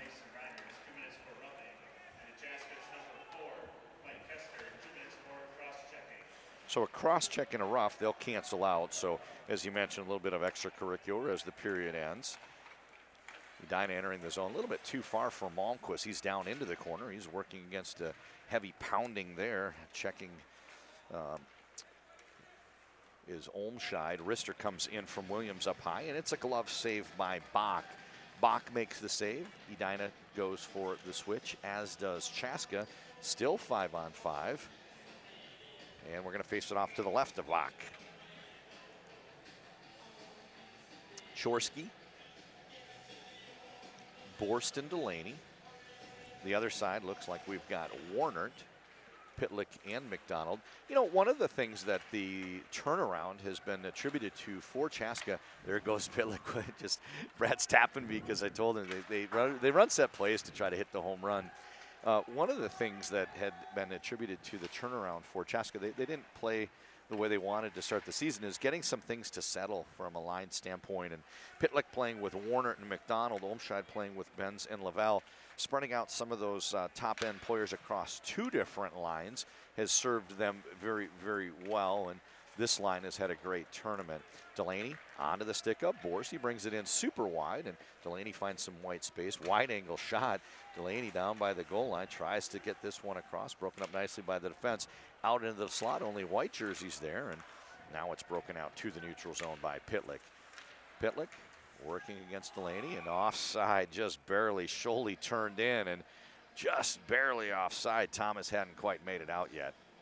You know, Borst almost caught Chaska's goalie napping on the short side there. I think he was looking for that pass to the far post and tried short siding it and just about got it past him. I'm glad you mentioned that. As he entered the zone, I saw him pull out wide and slow down, and I thought, you know, he's waiting for a line mate to come in there.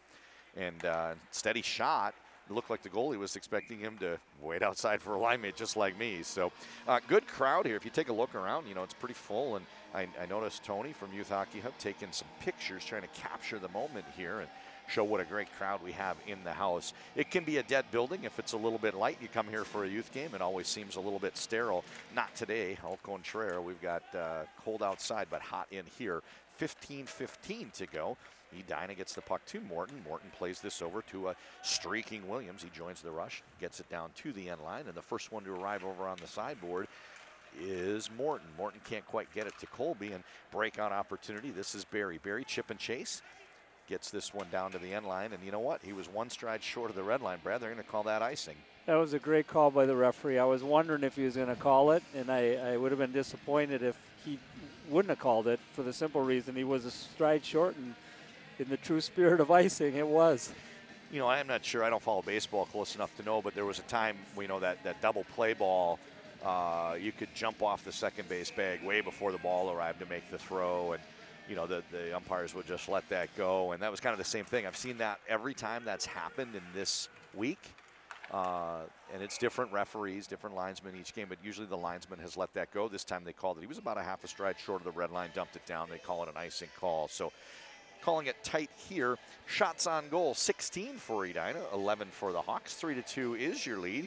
Credit Edina. You know, we've talked about how Chaska's in the game, but Edina's really done a good job of holding them at bay. The one shorthanded goal was a strange play. It certainly wasn't the result of any defensive breakdown for Edina, just kind of a bad bounce onto the stick. Pitlick was right in the blue area, right in the crease, found it on his stick as it bobbled off the goaltender's stick on the end wall. Boltman says, I'm going to take it up all the way myself, try to split the D, and like the football player he is, fires this one in, and Justin Bach, just in time in this case, makes the save.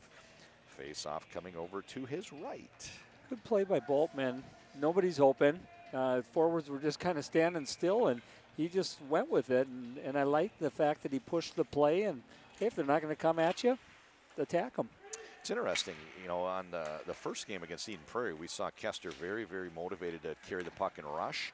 Haven't seen that in the Edina game. You kind of wonder if there's a lot of respect for this Edina team, recognizing they don't want to get caught in an odd man, and maybe he's playing a little bit closer to the back than he did on Thursday. Warner, boy, you crank up those big feet and he can fly, and I wouldn't want to get in his way. He looks just absolutely terrifying, frightening coming down with the puck. 6'5", and he can fly. kept in by Reiners, and Pitlick there out to the blue line. The thing takes a little bit different bounce. He might have a semi-breakaway working against Boltman. Reiners buys some time and snap pass. That one comes in about 18 inches off the ice. Not much Jungles can do with that.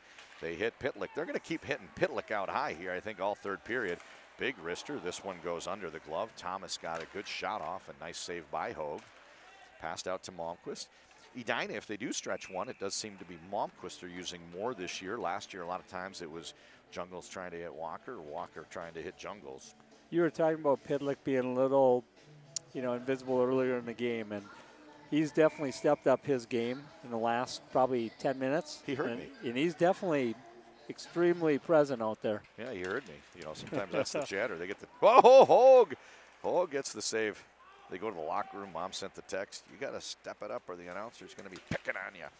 I jest. Here comes Thomas. I was thinking it was McDonald, but it's actually Thomas turned right into the Edina player, had to get rid of the puck and somehow managed to avoid the hit. He was surprised by the green jersey when he turned. Here comes Vorlicke out wide, and it goes rink wide. They fill those high slot, trailing. We were here with your friend Matt Henches on Thursday night. He said Edina just always does such a good job with the zone entry, locating that trailer. Sometimes it's a third forward that's trailing. Sometimes it's a fourth player, one of the defensemen. But they find that player so well with the zone entry. This shot is a save by Hogue. Quick wrister here from Laval. Hogue makes a big save. Face-off now comes to his right, and Brad's shots are leveling out a little bit. Hogue has really made some nice saves here. He's kind of, I want to say, kept them in the game, believe it or not. Chaska's been picking the corners quite well, and he's snapping them up, but super athletic, super acrobatic, and he's very, very active compared to maybe the modern style. And one of the things about yesterday's win, they won by 6-2.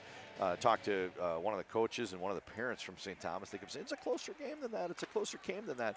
And they were citing two specific saves where, Hogue made saves that you don't think many people would be able to get over and make. So you're right. He's done a good job of keeping things under control. There really hasn't been a shot that's gotten past him for a period and a half. That strange one. Here comes Cherski, 2-on-1. He's got Borst. Goes back to get it and tries one more pass to Delaney. Borst, Delaney, and out to the blue line. Reiners. Shot comes up high. Interesting one there. He's got such a long reach. Usually when you have a player my height that makes the attempt to shoot and they overskate it, they can't go back and get it. He actually just I'll just go back and get it. I'm 6'5", and I have a long reach. Reiners back into his own end. Up onto the stick of Cherski. Tips it down, goes off for the line change. Things are a little bit more settled in the third period. You're defending the goal closer to your bench. It's not that long change like we had in period 2. Colby goes down, so does McDonald. No penalties called, but those two were kind of jockeying with each other, and it continues. Bodies are flying everywhere. Pitlick on the retreat, and Warnert's down. Warnert is down. Boltman coming the other direction. We get a stoppage of play. Warner's not feeling pretty good. He actually leaves his stick. I don't know that it's broken. He just scrambling to get to the bench. He's not feeling too good. Well, stick's in one piece, so he didn't even feel like picking it up. He's got to go take a breather, and interesting little sequence. Look how long that stick is. Yeah, he's utilizing the full, looks like L.I. Afraidi's stick from the Washington Capitals back in the 80s. 4 o'clock. 4 o'clock is the time here. The puck is dropped, and Edina's got the zone. They quickly lose it. On retreat is Vorlicke. Vorlicke bangs this one up off the wall and up to Kester. Those two playing against each other today. They'll play against each other in Big Ten hockey. Vorlicke's a commit to the University of Wisconsin. When he goes to Madison, you'll see the Gophers when they're in town with Mike Kester. Snap pass, rink wide, bounces off the stick of Shoemaker, and it's picked up by Colby. Colby chip and chase, and this is that heavy forechecking line. They're really a grit line, and we'll see what they can do from here. Pass up ahead to Fletcher. We haven't, I'm sorry, there's Fletcher in the middle. We haven't seen Fletcher too much today. Remember Chuck Fletcher from the Minnesota Wild? This is his son. He's now the general manager of Philadelphia Flyers, and he's the guy that had the idea for Gritty. I kid. I think it was the marketing department, but I guess I'm not big into masks. I guess that's a phenomenon. I guess he's a big thing. So coming up the left side is Delaney. Delaney over to, I'm sorry, that's Jungles over to Malmquist. And As we mentioned, they identify that trailer so well, and Malmquist is wide open, and they get the puck to that open man when they have the zone entry. This line probably better than any other in the state. 10 minutes to go in this one. No goals for a long time, Brad. It's really settled down here. And Edina really has not had a lot of opportunities. Not at all, just those early ones, and haven't scored a goal since the first period. Out to the neutral zone. They bank this one up ahead onto the stick of Barry. Barry coming in wide against Boltman. Boltman rides him out, and Scholey now working with Barry. A lot of energy from this line. Over to Thomas. Thomas chases the puck down and runs right into Delaney, who pushes this one forward. On retreat is Bronson. Bronson plays it over to Kester. Kester circling back in his own end, gives it right back to Bronson. Nice little defensive zone regroup there, Brad. Yeah, Kester's got a good feel for the game. He, brings the play over, watches the direction. This leaves a nice tail pass for the guy.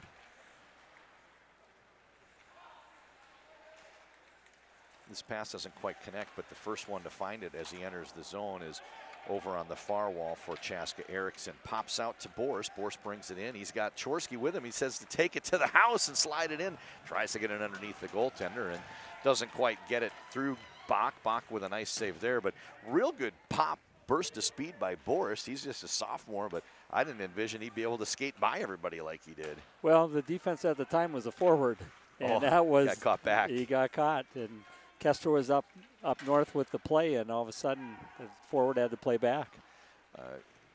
Be interested. I'm kind of jockeying back here between my notes, trying to make sure I'm following the game and make sure I see what's going on. I look up.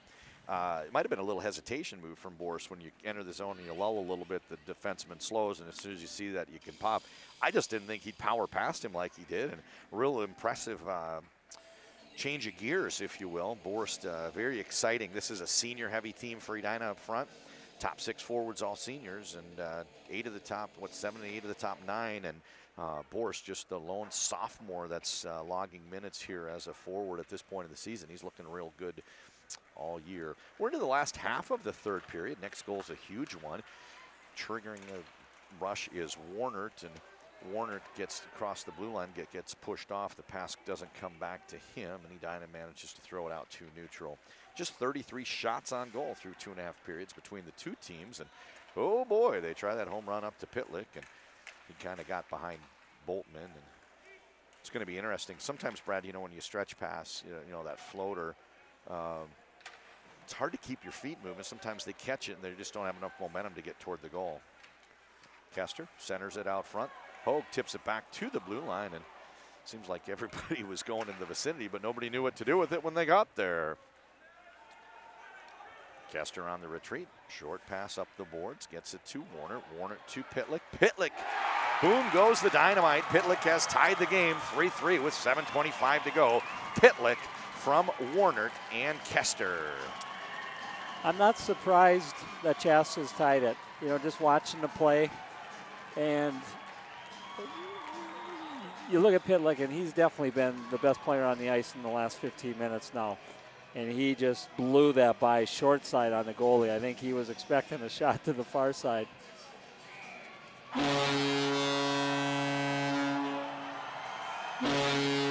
So now all of a sudden it's a whole different dynamic, Brad. Edina hasn't had many scoring chances for a period and a half, maybe 2 periods.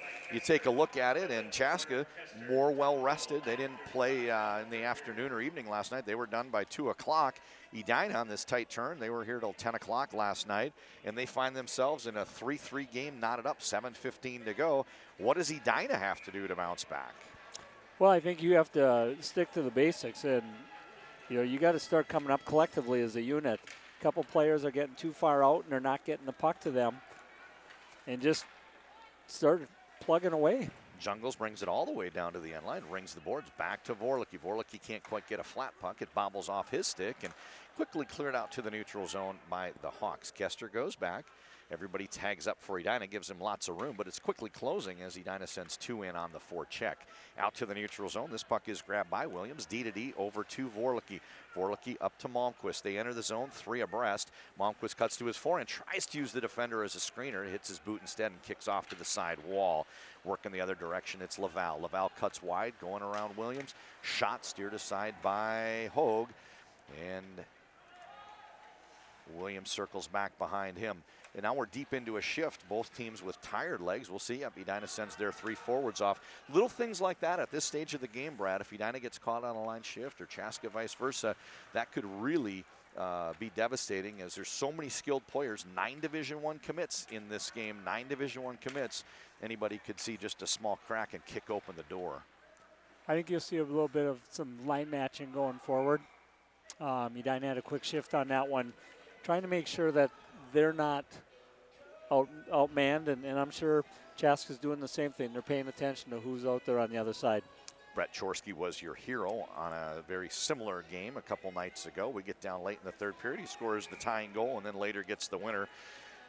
Who's going to be the hero this afternoon? The sun's not down yet, but it's about time for the Stars to come out late third period. Bach leaves this one behind. Kester gets hit, and it's Colby that takes a run at him. He's going off with a penalty. Colby's going to go off as he popped Kester, and mentioned this earlier. Colby plays right on the edge. Last time he hit somebody, he did not get penalized. This time he does. And with 5:49 to go, Brad, 2 minutes, most, not most, but a good portion of what's left of this game, Edina's not going to have all 5 players. No, as a penalty that could definitely come back to bite him. You look at it, and yeah, you need to have some energy and kind of turn the tide from Edina's standpoint, but you got to be smart.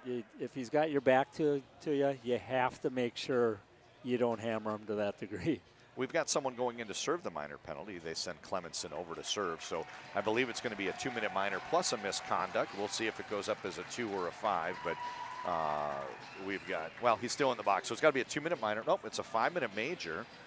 5-minute major has been called. And boy, oh boy, does that change something. With 5:49 to go, Edina will be shorthanded for pretty much the remainder of this regulation time, and they're going to have to keep the puck out of the net. Hogue is going to be tested, pressured here. Just a sophomore, new to the Edina program, and he's going to see certainly some very active rubber as Edina's got 5 minutes to kill with that penalty to Colby.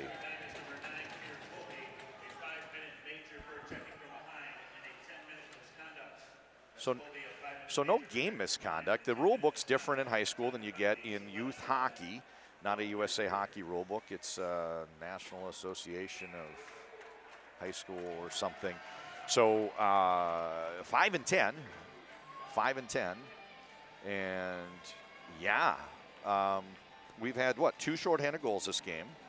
So I don't think it's out of the question that Edina could score. But Chaska's got a lot of skilled players, and they've got 1 power play goal already. Wouldn't be surprised if Chaska takes a lead. And Brad, if they do score, Edina doesn't get back to full strength. So Hornets, really, their backs are against the wall.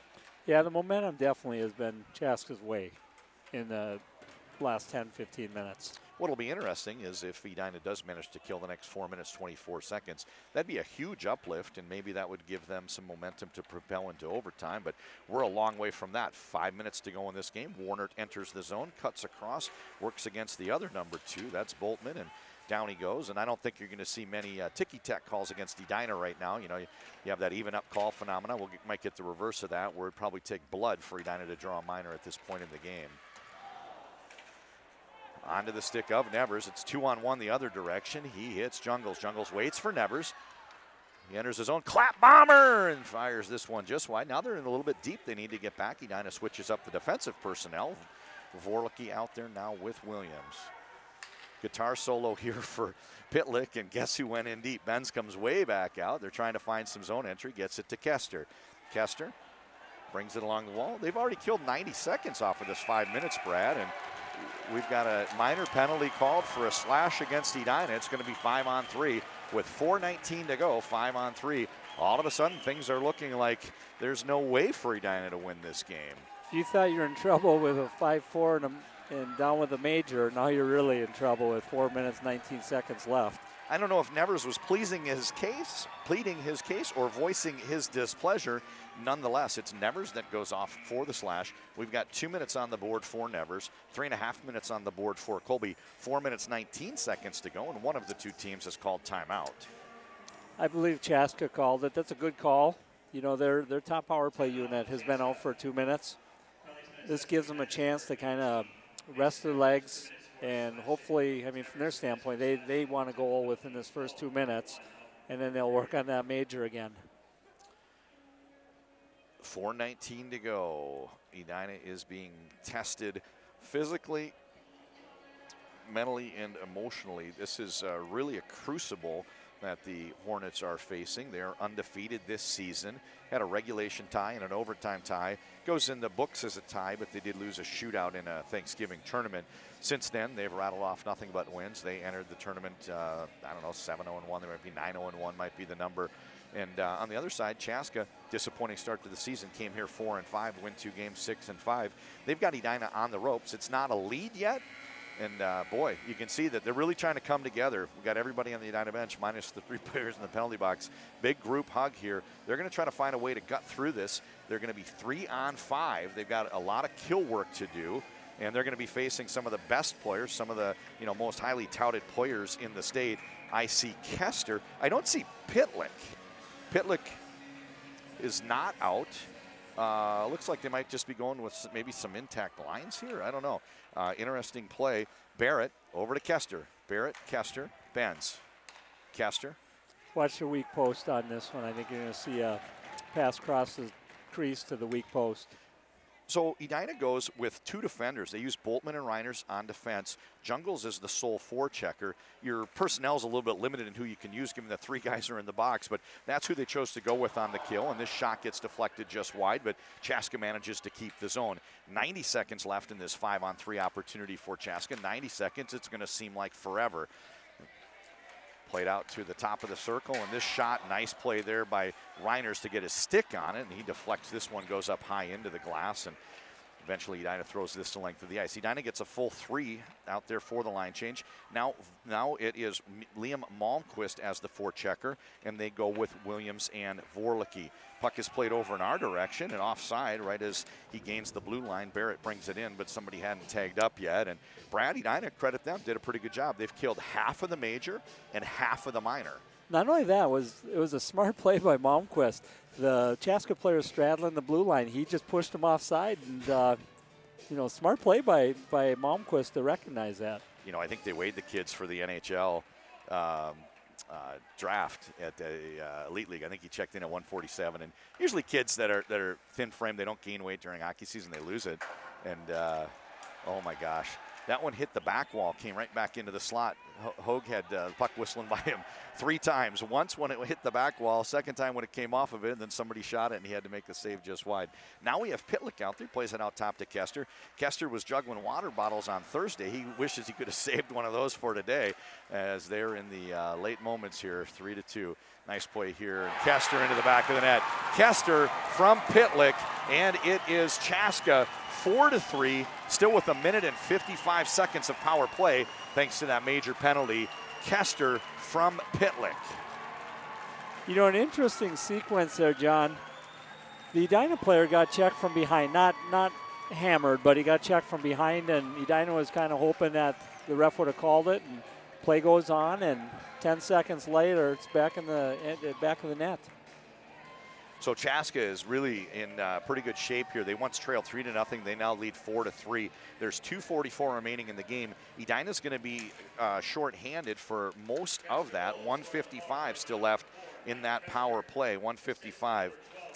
This is for Mike Kester.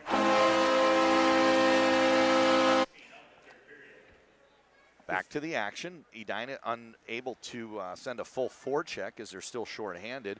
It might serve the purpose of Chaska running out the clock here. Kester plays this one over in the direction of Laval. Laval gains the red line, chips this one down deep. And Edina really doesn't have the luxury of waiting a whole lot longer. They're going to have to try to get the goaltender out really as soon as they get back to full strength.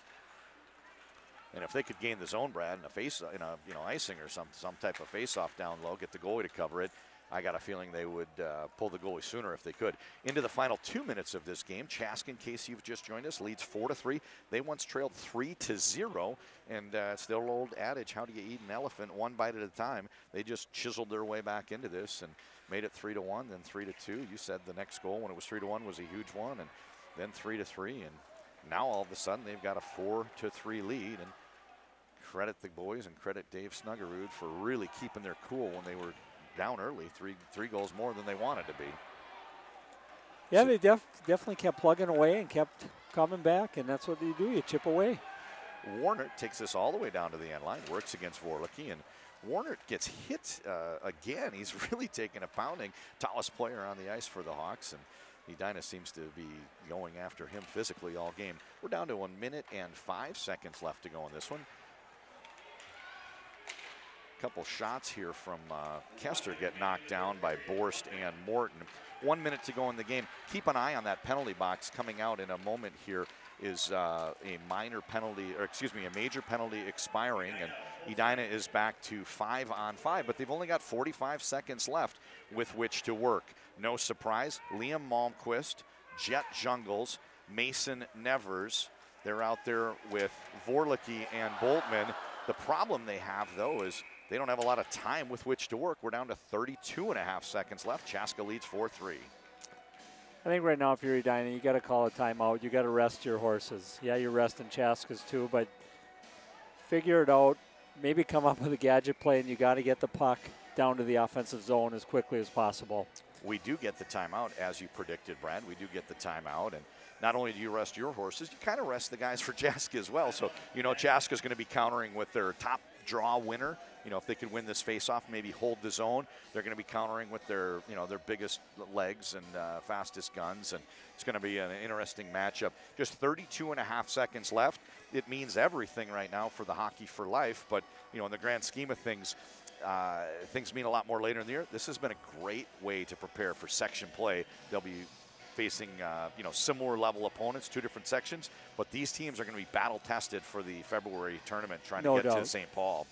If it were me and I was Edina, I would run what we call touchdown, and I'd get the play to the corner. I'd pull that draw back, and Chaska probably knows it's coming, but then that defenseman fires it to the far center line and it bounces off, and at least it gives you the chance to get your goalie out of the net. So there's a little adjustment here. Edina has been paired up most of the weekend with Boltman and Reiners and Williams and Vorlicki. They go with the seniors, with Vorlicki and Boltman. They go with Vorlicki. No, I'm sorry. They go with Vorlicki and Boltman. And then no surprise, it's Jungles, Nevers, and Malmquist out top. Justin Bach goes back into the goal, and Chaska's got a chorus of raucous fans here supporting him. Face-off is won over to the sidewall by Chaska. They chip it in deep, and with 30 seconds to go, two wingers have already left the zone for Edina, and they hit that home run pass, as you predicted, out to Jungles. Jungles sets up on the wall, sidewall, and this one goes down to the corner, and it's chipped out to the neutral zone. Time is running down, 15 seconds left. 10 seconds left until Chaska secures this victory, and you get a horrible bounce there off the bracket, but at least it comes onto the stick of Olmscheid. 5 seconds left. Last gasp here. One shot here from Nevers. He enters the zone. 2-1. Penalties called, but it's irrelevant. Chaska with the big upset. Edina no longer undefeated, and it's a hog pile. They are the winners, the unofficial winners. Maybe there's an official championship of the Hockey for Life. It's 3 wins for Chaska. Somewhat surprising, they came here with a 4-5 record. Chaska, your winners, 4-3 over the Hornets. It's a big testimony to, just never giving up. Chaska just kept chipping away and chipping away. They felt, if they can just get one and then get two, and they progressively got better as that game got on. It's a metaphor for life, right? You look and, sports are awesome, but you know what? You played in this game, and the kids from Edina, they're going to look and say, you know what? Anytime I encounter something in my life, you just keep sight of the long-range goal, and Chaska did that. We learned, here in defeat. And the kids from Chaska, they learn from success. Just like you said, this is a never give up message. And you know what? Friends around, these kids know each other pretty well through youth hockey, and they shake hands. But, hats off, tip of the cap to the Chaska Hawks. They came here, 3 wins, and Hornets go down. And, flip the calendar. 2019 coming up soon, and a lot to look forward to. But what a great hockey game we were treated to today. No doubt. And if you're Edina, there's always a learning lesson in their book too. They got to look at it and say, hey, we're up 3-0 in this game. How did this happen? So, again, this isn't section play. It's not the state tournament. It's just a learning lesson. A nice little touch at center ice here. Kurt Giles, he's a longtime coach, small defenseman himself, gave a little handshake to Kester. And, as much as you might be thinking, he's thinking, oh, you killed us. Big smile, gave him a handshake and said some words of encouragement. And, Kester, a couple generations behind Giles, might be that very similar type of player, not a giant, but maybe a long career post-high school. Kurt Giles, I think he was 16 years old playing at UMD and a longtime North Star. And, Kester kind of built in that puck-moving defenseman, skilled offensive player mold. Also nice to see the coaches shaking hands. Dave Snuggerud, he entered the season with a lot of expectations, best Chaska team ever, and they laid an egg, they laid another. They just a horrible start to the season. But you know what? He obviously got through to the guys. This is what we're working on. You guys need to come together, and he's walking out of here feeling 10 feet tall. They have had certainly a good indication they could be a contender to win the state tournament. If you ask me if I were to define Chaska's game, there's no doubt that the rest and them playing an early game all 3 days definitely benefited them. I mean, they were sharp. I thought their speed was equally the same first and third period. Edina got progressively slower. I wondered if it was a trap game for Edina. I'm standing up here doing 12 games in the booth, and by the time I went home on Thursday night, a little bit tired. 4 games, you got that late one. And then when the game ended yesterday, I'm like, Chaska's already played 2 games. They're going to be done at 2 o'clock. They don't have to come back till tomorrow at 2:30. It's a pretty long break compared to what Edina had. Both teams are going to have a meal and some sleep in there. So it's really 7.5 more hours of rest. And Chaska, it showed. Credit Chaska. They took advantage of the opportunity was provided. They did not lose focus down 3-0. They come back and win 4-3. Really, props to the Hawks. Yeah, I don't want to take anything away from Chaska. They earned that victory, and they got a nice team. And I think come section playoffs and the fact that they did start 5-4 and here they are, they're coming on. They're definitely peaking at the time of the year that you want to. We all make predictions. Hey, what do you think is going to happen? And I saw Chaska play right around this time last year against Minnetonka, and I said they're going to be awesome next year. And then, postseason, start looking ahead. Chaska's top 10, Chaska's top 10. I probably had them on my preseason like number 6. Then they go and they lose to Avalette, they lose to Sartell. I'm like, well, I know nothing. So anyway, thank you to the Chaska Hawks, making me look good. You're just as good as I said you would be. They come in here, the winners of 3 games, Hockey for Life champs, and my alma mater goes down, but it was a great hockey game and loved every minute of it. For Edina, back to the drawing board. They've got some stuff to work on, and you know what? They're going to enter every game for the rest of the season knowing we can't just show up and win. We're going to have to play hard and do the right things, and we could lose at any time. So a great hockey game. And in closing, why don't you give me some players from each team that you might nominate for some type of, all-tournament accolades. Mark and I are going to put together a list following the last game. It's the broadcaster's booth all-tournament team at the Hockey for Life.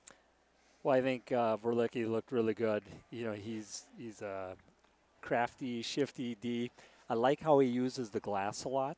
When you're a defenseman, use the glass. It's going to get out of the boards and the glass zone. savior. Absolutely.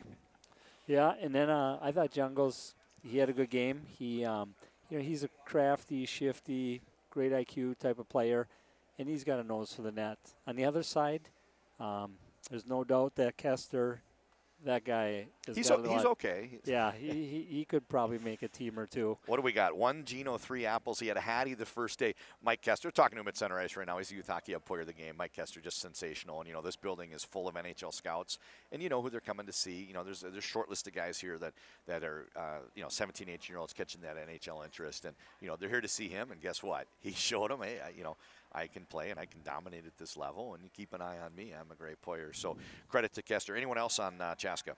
Yeah, definitely Pitlick. He got better as the game went on, and they definitely know that Chaska has a few gadget plays. Those gadget plays, they try springing him deep and catching him at full speed because that really is his game, his speed. I'm glad Pitlick played well. I love his game. I thought he was absolutely awesome a year ago as a sophomore, and then saw him in the Elite League. I think he was tied for the lead in points with Malmquist, and singing his praises many, many times. And he's had a couple good periods here, but he kind of disappeared for a while during this game, and it's not like him. And then as soon as I said it, he started playing better. And you're quick to point out, correct me. I'm like, hey, John, he's doing his job. And he goes down in the books. He's got 2 goals and an assist on that 5-on-3 game winner. And really just an outstanding showing from him as well. So, Brad Atal, you're going to stick around. We're going to do one more. Our next game here is Lakeville North against Eden Prairie. The nightcap, I will be here at St. Thomas against Prior Lake. So, for Brad Atal, this is John Conley. Kick it over to Justin. He's going to cut things off, and we'll be back here in 35 minutes for another great game.